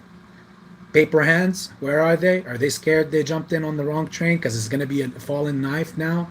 That's a term they use for a really violent dip, in the stock market. So 60s, okay, no, nobody is margined, okay. Paper hands, okay, just a few, all right. We'll see on the next level. Go down another floor to the 50s. Nobody's getting margined or getting any calls, okay, no problem. Paper hands, where are they? Okay, some got out, all right, perfect. Let's take them down to the next floor. You get where I'm going with this, right? Eventually, when they started getting to the 30s and below the 30s, when we broke the 30, if you remember, if you've been in this movement for a while, you remember back in the end of last summer, like around August, in September sometime, that's when we started flirting, or I think it was September, October, sometime like that, when we started flirting with the idea of breaking under the $30 level, because it seemed for the longest that our $30 level was our biggest support for the longest, because every time we went down to it, we bounced back up. But it really wasn't. It was just a way for them to continue to get people to jump in more and more, so that eventually when they dropped it underneath the 30, one, a lot of paper hands exit. Two, the ones that didn't get margined at the 50, at the 60, at the 40, at the 30, they're going to get margined now, because right now their portfolio is definitely underneath the 50% in loss, especially those ones that FOMO'd on the run up back in June. So, brings us to this now. Why was I saying that this was the low? Like, we got to the low. Like, they can't dip this even further and further. Technically, they can continue doing what they're doing, right? Because they were able to bring us down, and we're not selling, we're holding from the 70s until here. No other YouTuber is telling you guys these things, because I know these questions are questions that you have and you want to know the answers to, but no one is answering them, because most likely, probably, like, most of them don't know or did not even think this deep down or into these particular topics. Like, if no one is selling and everyone is holding, why are we still going down? And if that's the case, why didn't the shorts, since the price was so low, cover in the teens? They're waiting for it to go back up again now? Good questions, right? But the answers, to get those answers, you have to dive deep down, and you have to think the way that I was just telling you right now, how I'm breaking it down. So, which means when they drop down to the teens, they were like, okay, we can't continue to keep doing this more and more, because they're like, they got to a point where they can't dip it any longer. Like, where else are you going to dip it? The more you dip it, the more people will jump in. But the problem is, those people that are going to jump in, there's no way they will be able to margin them, because they're jumping in at a price of $11, $12, $13, whatever, $14. What are they going to dip it to after that? To 7? That's still not going to get those people margined, even if they don't have a margin account. So that's why that was a low right there. They were not going to take it lower. That's why we're going back on the uptrend now. Two things that could come up from this uptrend, my friends, or my brothers and sisters. One, a real squeeze again, finally, or a fake squeeze, similar to the June run-up. Why? To get more people to jump in. And by the way, if I was to think about this, like I said, you see, with all this mindset that I was just bringing out to you guys and all the talk that I brought up, hopefully you guys understood where I was going with this, right? As far as them trying to get you squoze out instead of them getting squeezed out, that was very cynical. And that's, if I had to put my finger on it, I almost can guarantee you, even though I'm not a financial advisor, that is what was going on in their mind, or that was their plan all along. That's how they were going to try to answer the hold and buy and hold, because there's no other answer for it. There's no other solution for it. The shorts that they need to cover, they need the shares that we have. No matter how many other synthetics they print, they need the shares that we have so they can close their shares. So why didn't they close their positions when they were back down, when the price was down in the teens? Clearly, they couldn't, because people are not selling. So how can they get people to sell? They tried it for the last 8 months. Rip and start dipping and catch how many people you're gonna, filter out, whether paper handlers or people who get margined because they were over leveraging themselves, because they were also, besides playing their stocks, they were also playing options. And by dropping that price, that means if you have options, you have a margin account. You can't be playing options without having a margin account. And by having a margin account, you see how they were dipping us from last June, from the 70s to the 60s to the 50s to the 40s to the 30s, 20s, then the teens. And I'm not bringing this up from my own imaginary thoughts. You know that you've seen those posts and a lot of people months ago complaining about them getting margin calls from their brokers. That was all along their plan from the beginning. These guys planned ahead and they did it in June. That came in January. This cynical thought to try to tackle and solve the issue of buy and hold, that came then. I'm just walking you through how they did it. This, to me, that's almost the most important reason for me always is to break down the why. Even if I seen something on TV or someone do a crime or whatever, it's like the why. This person stole bread from the bakery. My question is, I'm not going to look at, oh, he's bad, he stole. My first question is why? Because at the end of the day, this person could have been hungry, have no money to eat, and he stole food, and he stole bread. So once you ask the why, you have a better understanding, and you will have a better preparation to answer what they're doing, like what they're aiming for. Because when you know their intention, you'll know how to prepare for it in advance. You'll have your bases covered, and you're not going to get screwed over. So with all that being said, that brings us to two final things. One, either the next push is going to be the squeeze, the actual squeeze, or the next push could be another June waiting to happen because they want to catch more and more people. Now, how does that relate to us? How do we know which one is more relevant than the other, or which one is more likely to happen than the other one? By continuing to check on the Fed's repo and reverse repo and seeing if April 18 we're going to have the ATSs regulated, which is aka the dark pools. That's the single most important regulation to us. NSC 2021, you can throw, I made it clear, you can throw that stuff in the garbage. Doesn't matter. Doesn't matter to you or me who gives us the money, whether it's the NSCC or the hedge funds. Either way, the market is going to crash. Whether they pay us or they pawn it and the NSCC pays us, the market is going to crash regardless. It, just for fundamental reasons, like besides all the other technical reasons that are there. That's one. So you got to keep looking at seeing, one, the Feds changing or keeping the same Federal Reserve policy where they're raising the hikes, but in the same time they're pumping out more money, printing out more money. They're still doing 1.5 or 1.8 trillion dollars a day in repo and reverse repo transactions, giving these guys money to continue to do what they do.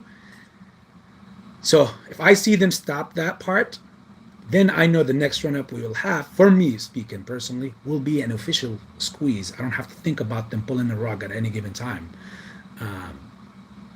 If they continue to do that, then I will have the, like, you know, I'll keep my hands. I'm gonna hold regardless. What I feel like is gonna be the number to sell for when we get to that day or that moment, that's when I'll get to that. But until then, I'm not touching any of my shares. Like I told you guys, I haven't sold any of the shares when it was at 74. And why would I do so? In fact, I even was buying.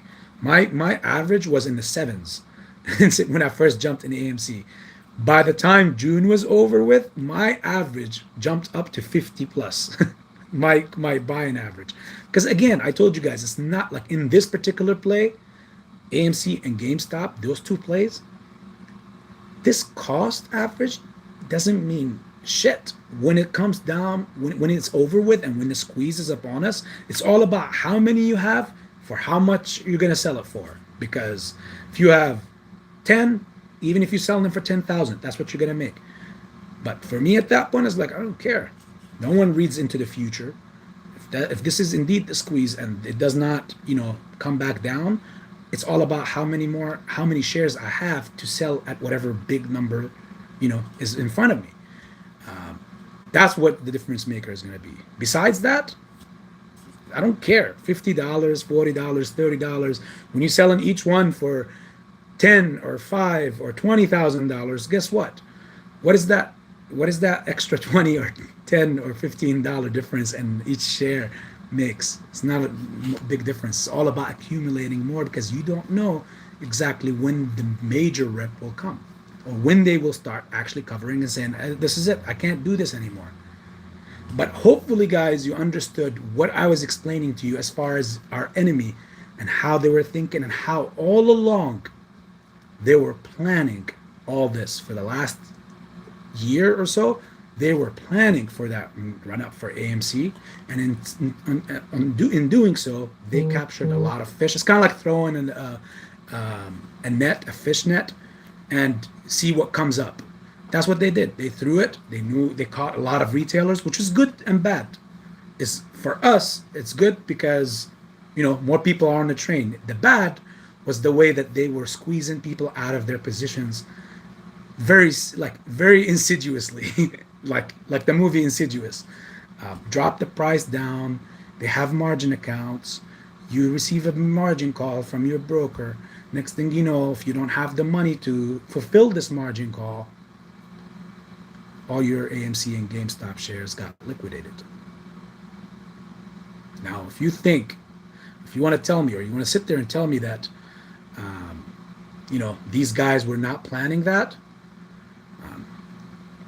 then I think you have zero clue about the people that we're going against. I think you're not giving them enough credit, and that's a big problem because, you know, no matter how dumb or wealthy or manipulative they are, they've still been in this market and they know a lot of things. In fact, they know a lot more than we do in many different ways because they have all the resources available to them, and yet they still cheat.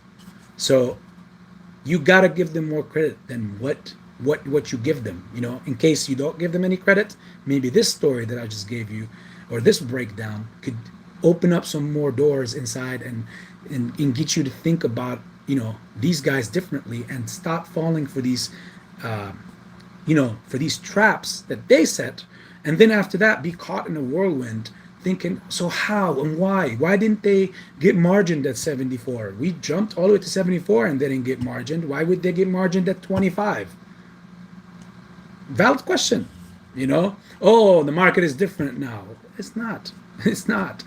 They're still getting their access, their life support from the feds. So what's different? You see what I'm saying?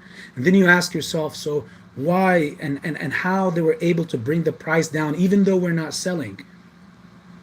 Well, because they can bring the price down with this manipulative gimmicks and all these plays. And again, if you go to Pantheon's and watch his live stream yet from yesterday, it's a bit long, but it's very informative. You will also see how they were able to bring the price down, the manipulative ways of how they all buy the same share and short it and so forth many times. But why? There's the final question. Why didn't they cover their positions, the shorts, when the price was in the teens? And the only answer to that is because we still did not sell. And what they're doing, why they take this long? Well, one, they don't have the money. Two, they will have all that money when the time comes. But in the same time, they don't want to give you all the money. They don't want to lose all that money. They don't want. There's so many reasons of why not. But more so than all that, they feel like they can solve this, because if they don't solve it right here, right now, and when I say solve it, as in like the idea on how for them to how to tackle the buy and hold mindset, if they don't tackle or finish that right here, right now with this movement, then they will never have a tomorrow themselves. They know that this is all or nothing for them. They need to finish this, and the only way by doing so is one of so many gimmicks. One, prolong it, give them every now and then a little breather, open up a window a little bit so that you can catch more. It's not because we want to help you or give you a little bit. No, it's because we want to lay out the fish net so that we could capture a lot of fish. And the more fish we capture, the more we have chance to make more money and more money. And eventually, when this thing is done, we'll see who's in there, and they will get rewarded. My thing to you is, please be one of those ones who at the end, eventually, whatever that time is, and in that meantime, keep accumulating more, because it's only going to hurt them more. I hope that made sense. I'm sorry to take much of your time, guys, but again, I'm a very technical thinker. I'm a very, very good strategist. And I was going to say the story tonight, but we'll do it some other time. I'm sorry for whoever wanted to hear it, but the story was my life story has been nothing until this point, has been nothing but strategy after strategy after strategy after strategy. There was no breaks across, and a lot of sacrifice. If you guys hear it, I'm pretty sure it will probably. I'll be in fact very, very humbled if any of you get inspired by that story. But I know it's not no ordinary story. So, like I said, it's filled with strategy, a lot of strategy, and some more strategy, and a lot of more sacrifice along all the ways. So let's read some of this as I try to end this, because I have to get to the prayer. GME is going to squeeze like Tesla, multi-month squeeze. In my opinion, they still owe Tesla shares. tlry, how are you doing? Yeah, more investors selling at the same time suppresses the price, so drop is more violent, or even raising price can be slowed or stopped. Correct. My boy Alan, how are you, brother? You're better late than never, right? And Tiny, of course, they still owe Tesla shares. Tesla just announced another dividend split this past week, so another squeeze incoming. Yep. When AMC and GME starts ripping, do you think we'll be able to buy calls, puts, or will it be too volatile? No, well, it will be very volatile, but you'll still be able to buy. The problem is, since the volatility is so high, the price is going to be changing so fast. The only issue with that is you're going to battle the market maker for pricing. Like, you're not going to be able to put a limit order, because unless you get super lucky, because the volatility, since the price is moving up, you're like, right now the option could be worth $100 or $50, whatever. And in a minute, or a matter of less than a minute, it will be at $200, like, because the price is, since it's squeezing, it's going to be jumping and flying really high. So right there is going to be at 200. You're going to be like, well, I don't want to. Now it's going to be like 500 or 1,000. It happened with me, trust me. In June, when my option calls, I didn't purchase them on that day. I purchased them before, and I'll tell you how or when. But some of those options were like, I bought them at $40 an option, and if I wanted to sell it at that time in June, I had a valuation of 5.5K per option. You see that major turnaround that happened. So you're not going to get that kind of price on the day of. So I remember, I think one person said something about that, which was Lou, which is again wrong. Why? I don't think he has too much experience about calls or options, honestly. Even though he has a lot of experience, and a lot of people got inspired from Lou, so I give him his due credit. But I think when he said that you buy it on the day of, that was a major mistake, because you could be buying on the move, but you saw what happened on Tuesday. We ran up to 34 on that day. It was so violent to the point where you and everyone and me said that this was supposed to be a squeeze. Well, what if they do the same thing they did on Tuesday and drop it back down? First, you just bought an option at a very high value, because you're not going to buy it for cheap since the volatility is high and it's only going up. And two, it's completely gone to waste now, because that drop that followed it instantly right after that first halt, or before the halt, and then dropped more. So how, personally, again, I'm not a financial advisor, Alan, you all know this. I'm getting tired of saying that statement, man. Anyways, since I'm not a financial advisor, the way I did it was I waited for the major dip, which was in after that January run up, when they halted us at 24, 27, and we dropped down, but GME was in the $400 level range in that time. After that, we dropped really bad. Options were worth $20, $10, $40, super low. And since I had all the belief on the movement and for the stock, I bought it so far out that it was more than 6-7 months. You see what I'm saying? That way, it was still somewhat of a risk, but in the same time, since it is a squeeze play, I expect a lot of manipulation with it. So I can't play the weeklies on it, and be very certain that I'm not going to get burnt. So hopefully that gives you any insight, Alan, and hopefully that can give you anything. So for example, the best time probably was to buy these or calls or anything was a week and a half ago, when we were in the teens, 14, 13, stuff like that.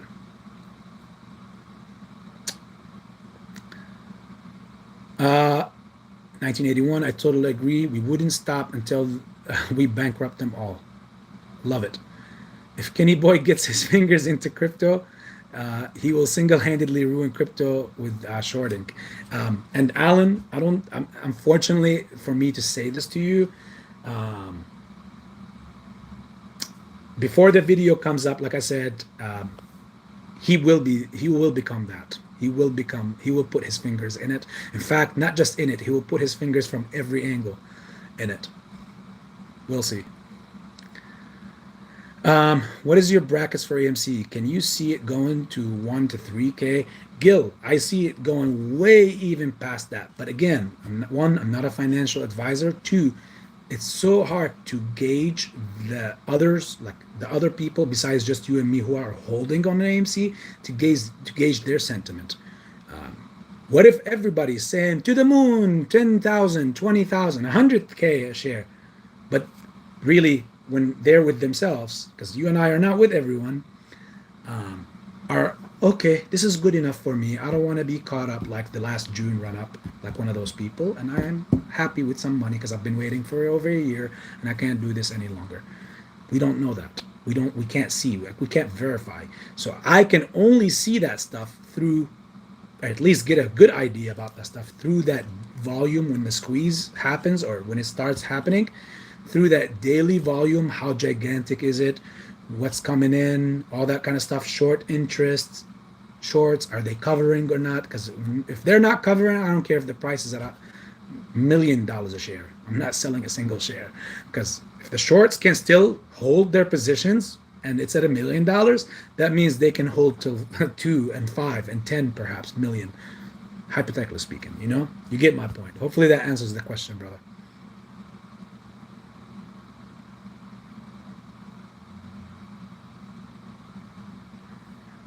Anita, welcome to the live. I believe I just answered Gil right after, similar to that. As far as time frame, I'm pretty sure you probably also heard me, speaking on it. If it's not, in my opinion, again, my humble opinion, if it doesn't happen by July, the end of July, I will be looking for 2023.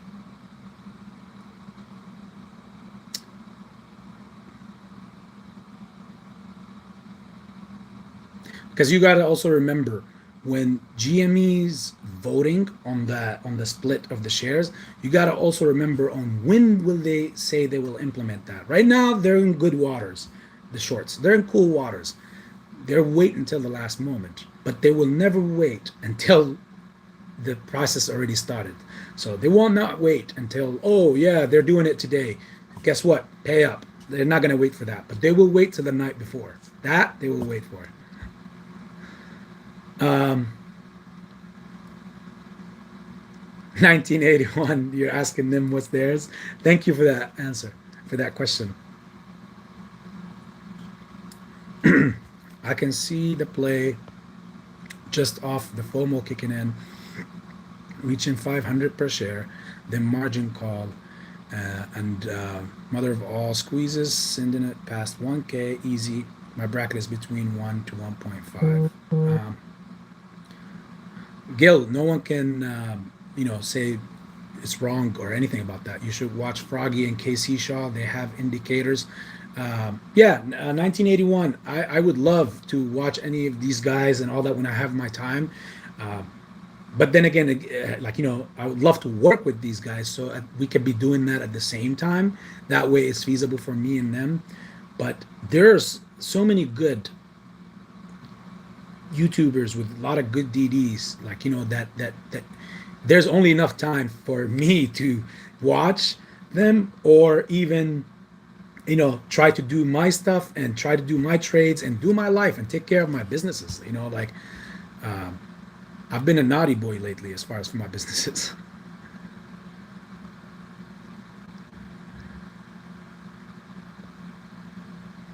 Yes, 1981. Thank you for bringing that up. Never set a stop loss. They will steal your shares, because yes, the algorithms will see that, and it can dip just down to that point and jump right back out, just so that they can get your shares out and get you out of your position. Pet, appreciate it. Pet try, thank you so much. Pawn shop only helps the DTC, not us. Yes, perfect, Alan. So true, the market is crashing slowly. Yep. If it happens all in one moment, no one can prepare for it, no one can profit out of it, and no one can lose. I mean, everybody will just become a loser from it. But if it's happening slowly, then you best believe that there are certain entities and people out there that are pulling strings slowly, one at a time, until the perfect pull for that final strings for all the gates to break loose. And if you want to think about who could these entities be, I'll just give you a hint and say feds, treasuries, 1%, people like that. So they can't spook the market, you and I, and they just let conspiracy theorists like me telling you that the market is crashing. That's how everybody on the outside world who's not an investor, or any of you guys are viewing any of us. If we go and say the market is going to crash, all of them didn't even want to hear that. Come on, man. There's always people like you talking about market crashing. Stop these conspiracies. And what are you to do? You're not gonna grab them and tie them down on a chair and tell them like, "Hey, no, this is really happening. Look, this number and they're shorting this," and you know they're gonna be like, "What? I'm not even a part of this world. I'm not even in investing. What are you talking about? You weren't always like this. You used to be cool. What happened to you, man?" Um,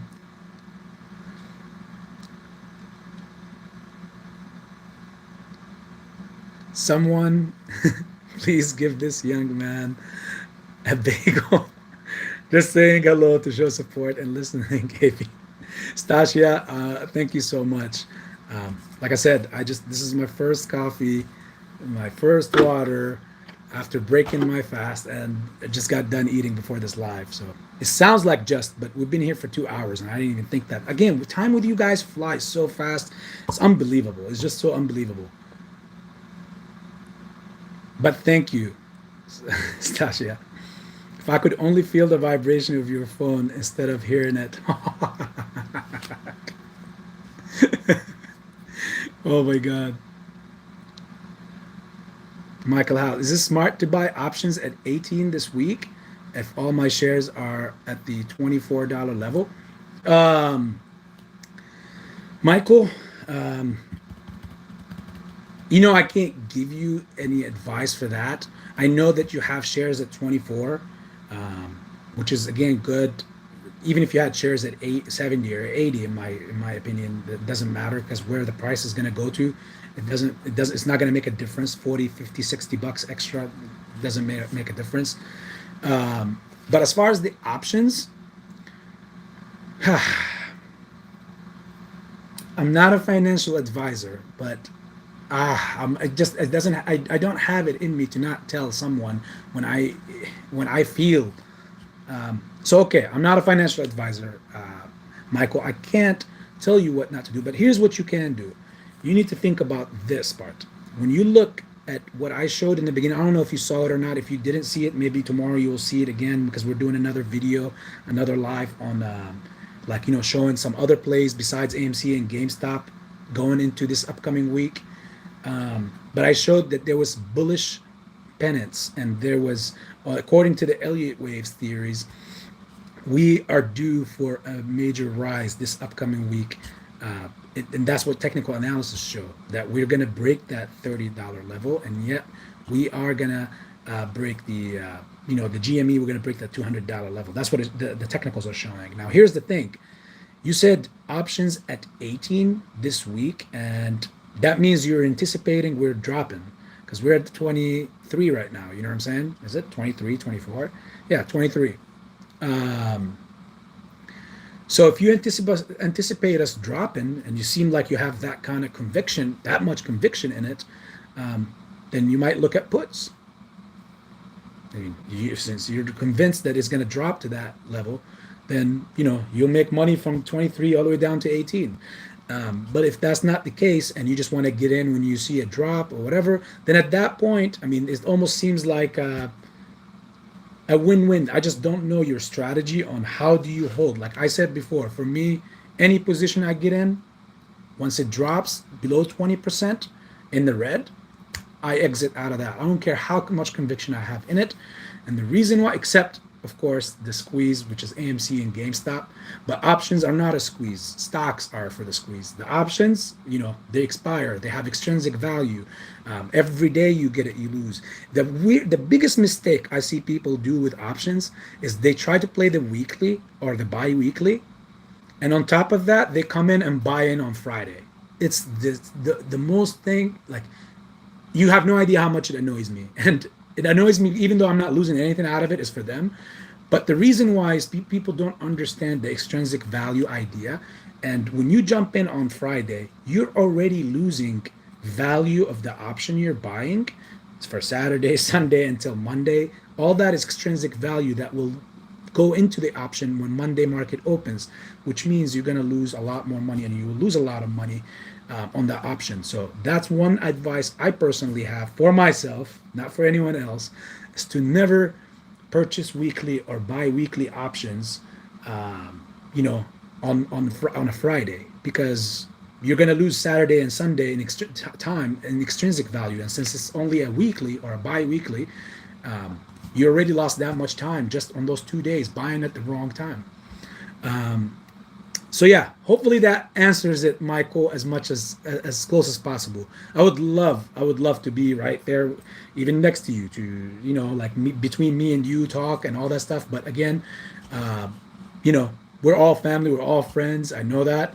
Um, I trust me. If you know me personally, you would know I go to the levels beyond any human's imagination to try to be there for anyone, whether I know them or not. Um, and that's been a weakness of mine in my life. The weakness that I have in that heart from that perspective, personally for me, is I care overly too much for people I know or not know, and even the people who even stand to hurt or have intentions to hurt me, I'll still care for them because again, I always ask the why. So, everybody's reasoning is different. Bob Loco, what's up, brother? What's up, AB? Got in late. I feel the sentiment changing to start selling shares back and forth. I think people need to start learning about options so they can hold on to their shares. Yes, uh, guys, the sentiment that even Lou was talking about, um, I hope it doesn't check to be true, but no one can just bash the guy outright, because he did show a video of someone who was, I don't know who's the person, who was telling people this is how I go up and I go down, and they're just thinking personally for themselves, like selfishly. Yeah, I can raise my portfolio, get more shares, make a couple of grand here and there. What's not to like about that? The problem is they don't know that by doing that, they're making sure that the squeeze never happens. So, yeah, I'm all for. In fact, that's all been what my strategy been: buy, hold, add more, and the only way I add more is by playing other things on the side, profiting from them hopefully, and obviously bringing the loot back to AMC and GME. Pablo, like, LOL, you just addressed what I asked. Yeah, see, there you go. I knew what you were going to ask, and I somehow answered it. 1981, Lou has everyone scared. He has people convinced there isn't enough money, and to be safe, they have to sell at 500 to 800, same numbers as the bots. 1981, I'll tell you this, like, look at his age, okay? Remember when I keep asking the why? That's me. What I see, most people don't see, because again, what people see, I don't see sometimes. Everybody's different. But what I look for is the why. Now, me thinking of Lou, him being in his 50s, as he mentioned, I think, um, this guy doesn't have, like, how people, if you're, for example, for someone like me who's in his early 30s, I still have the rest of my life to look forward to. He even stated, I think, in some of his videos back in the days, saying that I'm at this point, I have nothing to look like. I have life to live and, live the best days of my life from this point on out. But I don't have a like adventures to look forward to, like kind of like, he's not a young man anymore. Um, so him being at that age, it's I can't blame him. Here's what I would blame him for, and here's what I don't blame him for. I don't blame him for selling for any number. He don't even have to disclose it. What I fault him for is sharing it. When you share that with everyone, now you have so many people who don't agree with you, now are going to be all very hostile against you. And that's where he went wrong, I think, is that you don't have to convince people that your numbers are the numbers that everyone should be selling for. But it's okay for you to sell at whatever number you want to sell. We all say it. Every YouTuber says that, right? Nobody gets mad at any YouTuber for saying that. Sorry, Stasia. I know you heard that one again. So I don't fault him. I'm not angry at him for saying sell 500 to 800, whatever. That's his bracket. But what I have a problem with is how he's tried to make sense out of that bracket for everyone else. And that right there made me ask, okay, another question after the first one. I know he's an older gentleman. I know he's he's had his time in this life and he's been doing his tricks and he doesn't really need the money like that, I'm quoting him. So there's no sense for him to wait for or gamble on waiting for thousands or whatever, even if it's guaranteed. He just don't see it. So I can understand that angle for him personally.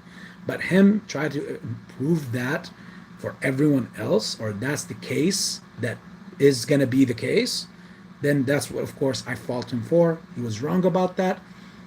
The problem with Lou is he never comes out to show people that he was ever wrong. That's why his following kind of hold him to a very high and protective standard, because he's always the savior. He plays the like the save, like, you know, when you're watching that's why I always compared him to a comic book thinker, like the great Lee. You know, he always makes a new bad villain, and then there's always, you know, Superman or Spider-Man or whatever that is going to come and save the day. They will have a hard time. They will get knocked down by the villain. The villain will almost look like they're going to defeat them, but eventually, you know, Superman always comes back up to show, and it doesn't matter how many villains. Each villain starts out to be more scary than the one before, but eventually, Superman prevails. You see, and I feel like that's what he does. Is he even creates sometimes some issues that don't even exist, just to scare his following and keep them coming back for more and needing him only, because when they go to other channels, they're not going to hear any other YouTuber, you know, taking him out on a roller coaster ride left and right. You know what I'm saying? So they're going to feel not as content, and they're going to be like, no, no, no, no, no. I'm going to go back to Lou. I need to, he knows what he's talking about. And then eventually he comes back to you and say, guess what, fellas? Guess what, MFers? I'm going to do my Lou impersonation here. Like, guess what, motherfuckers? We're going to, they have no solution for the buy and hold. Like, they have no, well, okay, but that's been the case from the Bikiko. Why are you bringing up new issues out of nowhere? And now you're solving them with the same with the same guy, with Superman. So every villain that comes, Superman is the answer. Oh well, you know, gotta love the guy.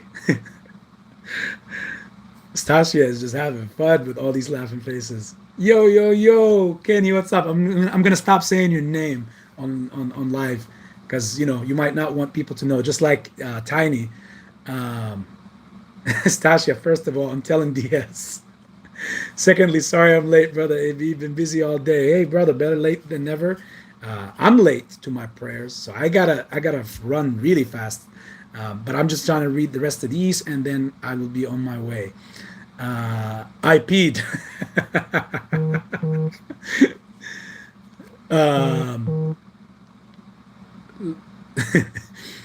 We don't do puts on AMC, not till after Mass. I've been working nonstop myself, so I'm late too. Well, welcome in here, guys. We need to expose you more, AB. More people need to hear what you say, bro. Well, I'll be again. That's a privilege for me to you know, to be exposed to even one or two people. It don't matter to me. You guys are making the world to me to hear this. I would love to give these messages out to more and more, of course, people, because especially the part where I was explaining to you guys about how they were already pre-planning to give that initial small run-up for AMC in June, and then after that work it back down to get everybody margined out of their positions, after their positions, because ultimately they know they're screwed on these plays. Like, it's done, as I always say this. But one of the major reasons of why the wait is because they're trying to come up with a solution for this dilemma that just popped up in 2021, which is buy and hold mindset. You know, that was never a part of anything. So how can they solve that? The reason why we're in ever-ending cycle, it seems like it, is because they're trying to come up with that. They've been forcing every trick by the book. Print naked, print fully clothed, sleep on your back, sleep on your stomach, whatever you want. I mean, guys, don't, you know, I'm just making references here. Drop the price in brackets, get people to get margined, you know, out of their accounts. So you're trying to squeeze me? No, I'm going to squeeze you. And I'm going to show you how. This was all planned. If you don't think they think like that, you have a lot of time to spend in the market to truthfully get up to the same, you know, pick up the speed as far as how these people think. So I hope you guys got that. I hope that was probably one of the most important things I could tell you guys in this plays. as far as breaking that strategy down. That way you can look at these shorts in a different with a different glass, with the different lenses. You can look at these shorts and say like, oh my God, these guys could do that. Okay, which means for future reference, I know what I have to do. I need to do this, this, this, and that. Whatever that is. Again, everybody is different, but for me, I know what I have to do. This, that, so that I can ensure my safety as we go along.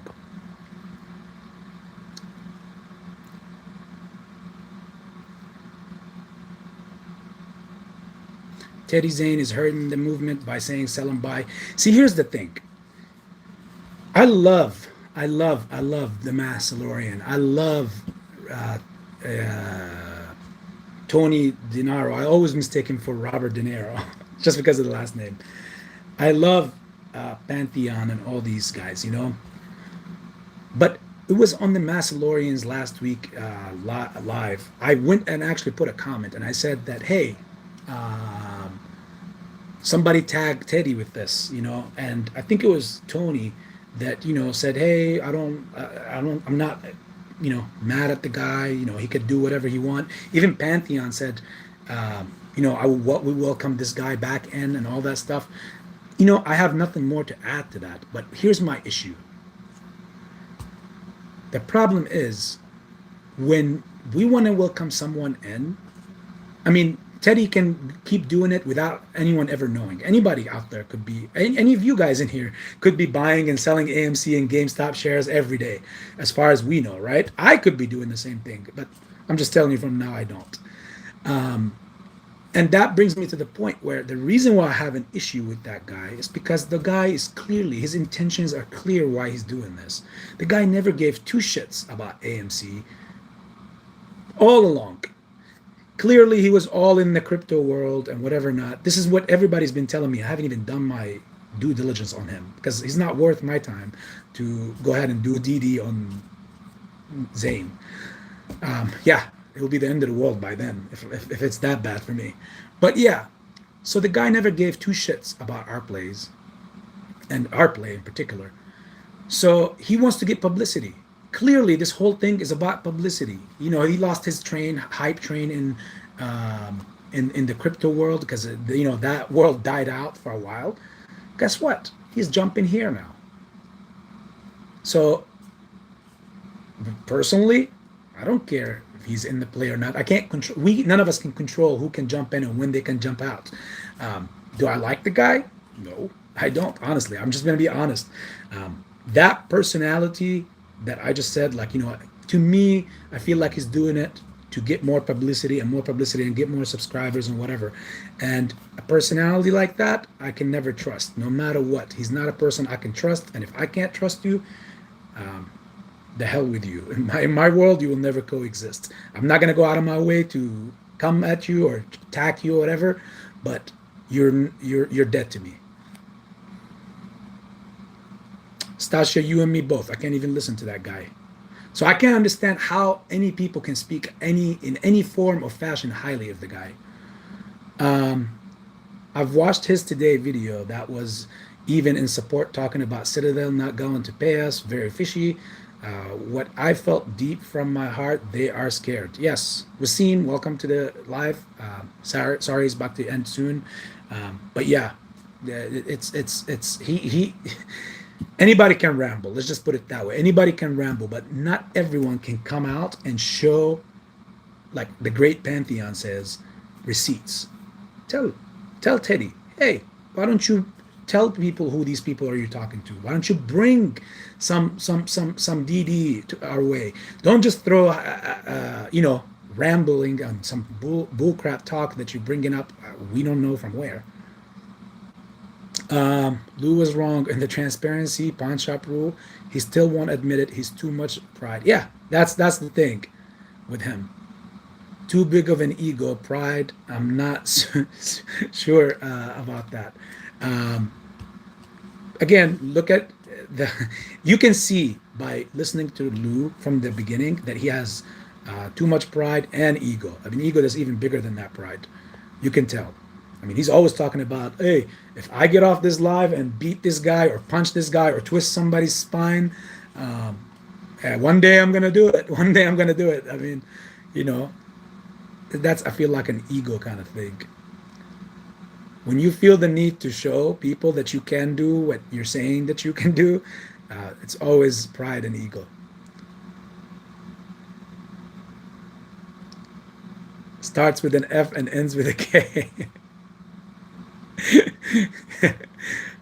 Kenny, you're gonna get exposed.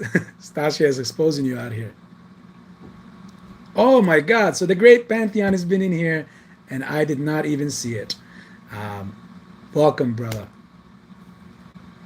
I and I was talking throughout the stream the whole time. I was talking to people about how yesterday's video and stream that you had was, to me, by far, was the most enjoyable DD ever, because yes, it was very technical and there was a lot of numbers being thrown and a lot of angles, but that was more technical and needed for the community because it changes everybody's strategy. When you see all these angles, you start thinking way more with depth. Besides the buying and holding, you also get more deep into thinking, and that's one of the ways of knowing who your adversaries are, okay, who's your enemy. And the only way you know that is by diving deep into what they do and ask yourself why are they doing it. Eventually you'll come up. If you ask the why, you'll know the for what.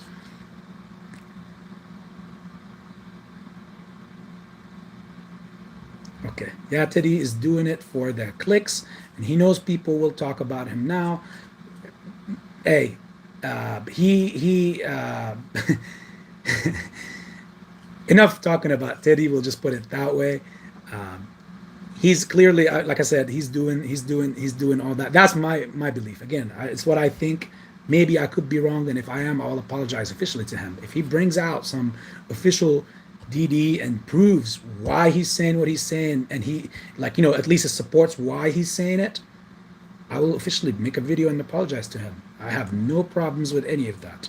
But until then, I think that his purpose is to try to get followers and clicks. And a person like that, with that, if I can't trust you with your true intention, then I can't trust watching anything from you. Pantheon, I don't know what you and Stacia made a mistake about, but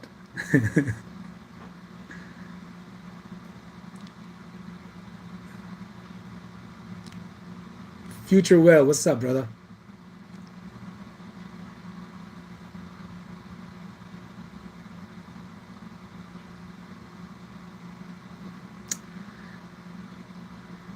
Okay, I was watching WrestleMania. Oh, how did that go? And I put it on hold when I saw AB was online. Oh my God, this guy, when I said yesterday, Pantheon, you're overwhelming me with your kindness. Um, at some point, you're gonna get the tears instead of him being inside in my heart. You're gonna start seeing him coming down my eyes, man. So men, like, again, hashtag men like Pantheon. Um, great brother, and I can't wait to at some, perhaps, and not just working together and doing some lives together and talking about things together, but I can't wait to actually meet the great Pantheon in person, because he sounds like a mindset, and he already proved that he is a mindset that I can mingle around, and learn even from, and get some good stuff, good insights out of. Again, guys, we are the day that we stop learning is the day that we die. No one is ever at a point where they know it all or they've had everything. Till the last breath that you have on this planet, you're always ready to learn more. You're always going to learn more. The day you stop learning is the day you die.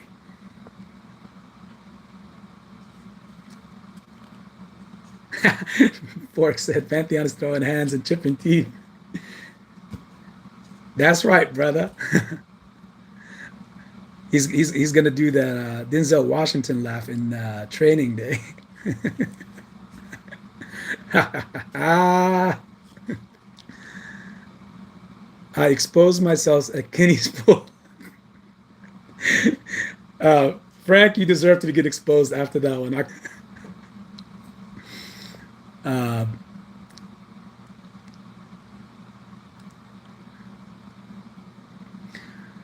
All right, guys. Well, um, I'm gonna say this now again. I was unfortunately I'm a little bit late to my prayers.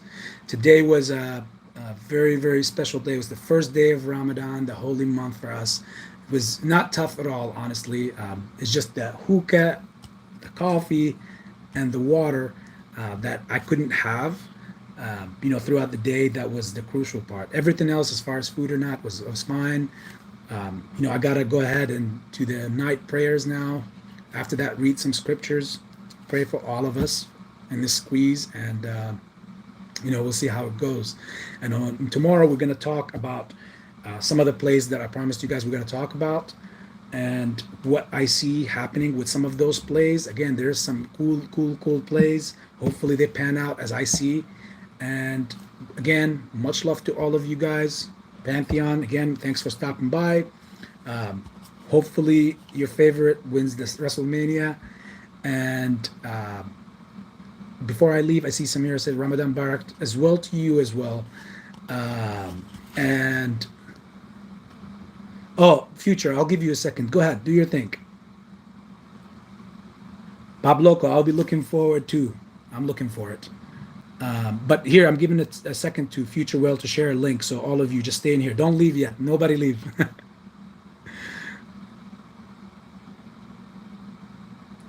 Tapped in mindset.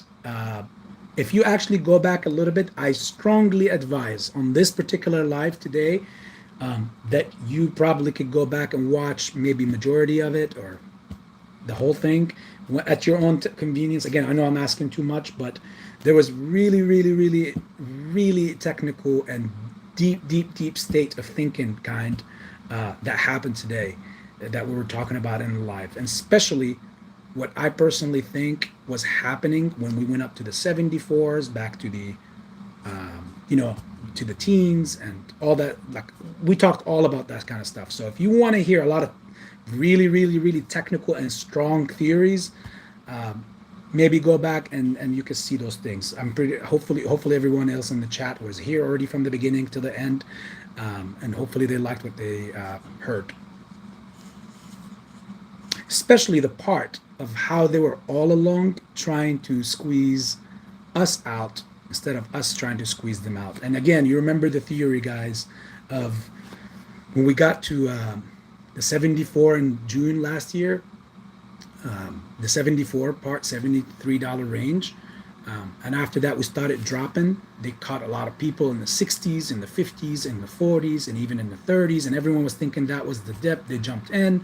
And if they had a margin account, clearly, look how cynical these guys were. They were also, as they were dropping it, there was a big chance that a lot of people or a lot of retailers were going to get margin. And it did happen because I know months ago, there was a lot of those coming around. Like I've seen personally a lot of people that were posting posts about I just got liquidated, I just lost this, I was putting my house on the line, they just took all my shares.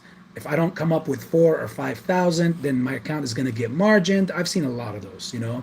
Now that we got to the teens, it's the bottom because there's no other place they could take us to.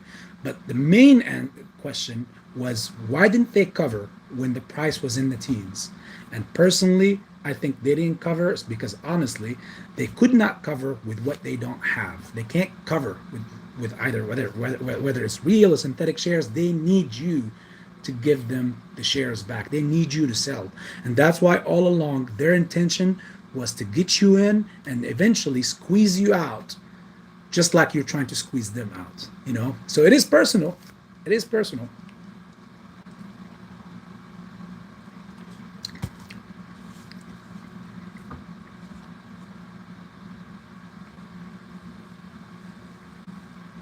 Thanks for the clarification, Pantheon, too. Well,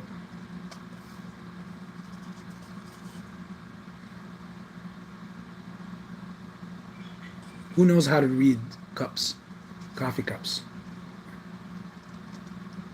You guys see anything in this?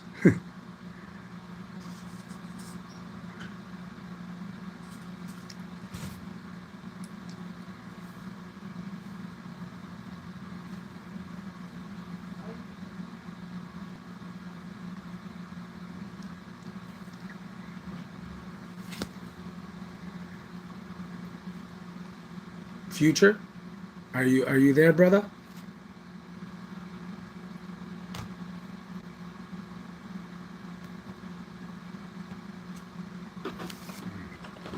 Not a paid sponsor.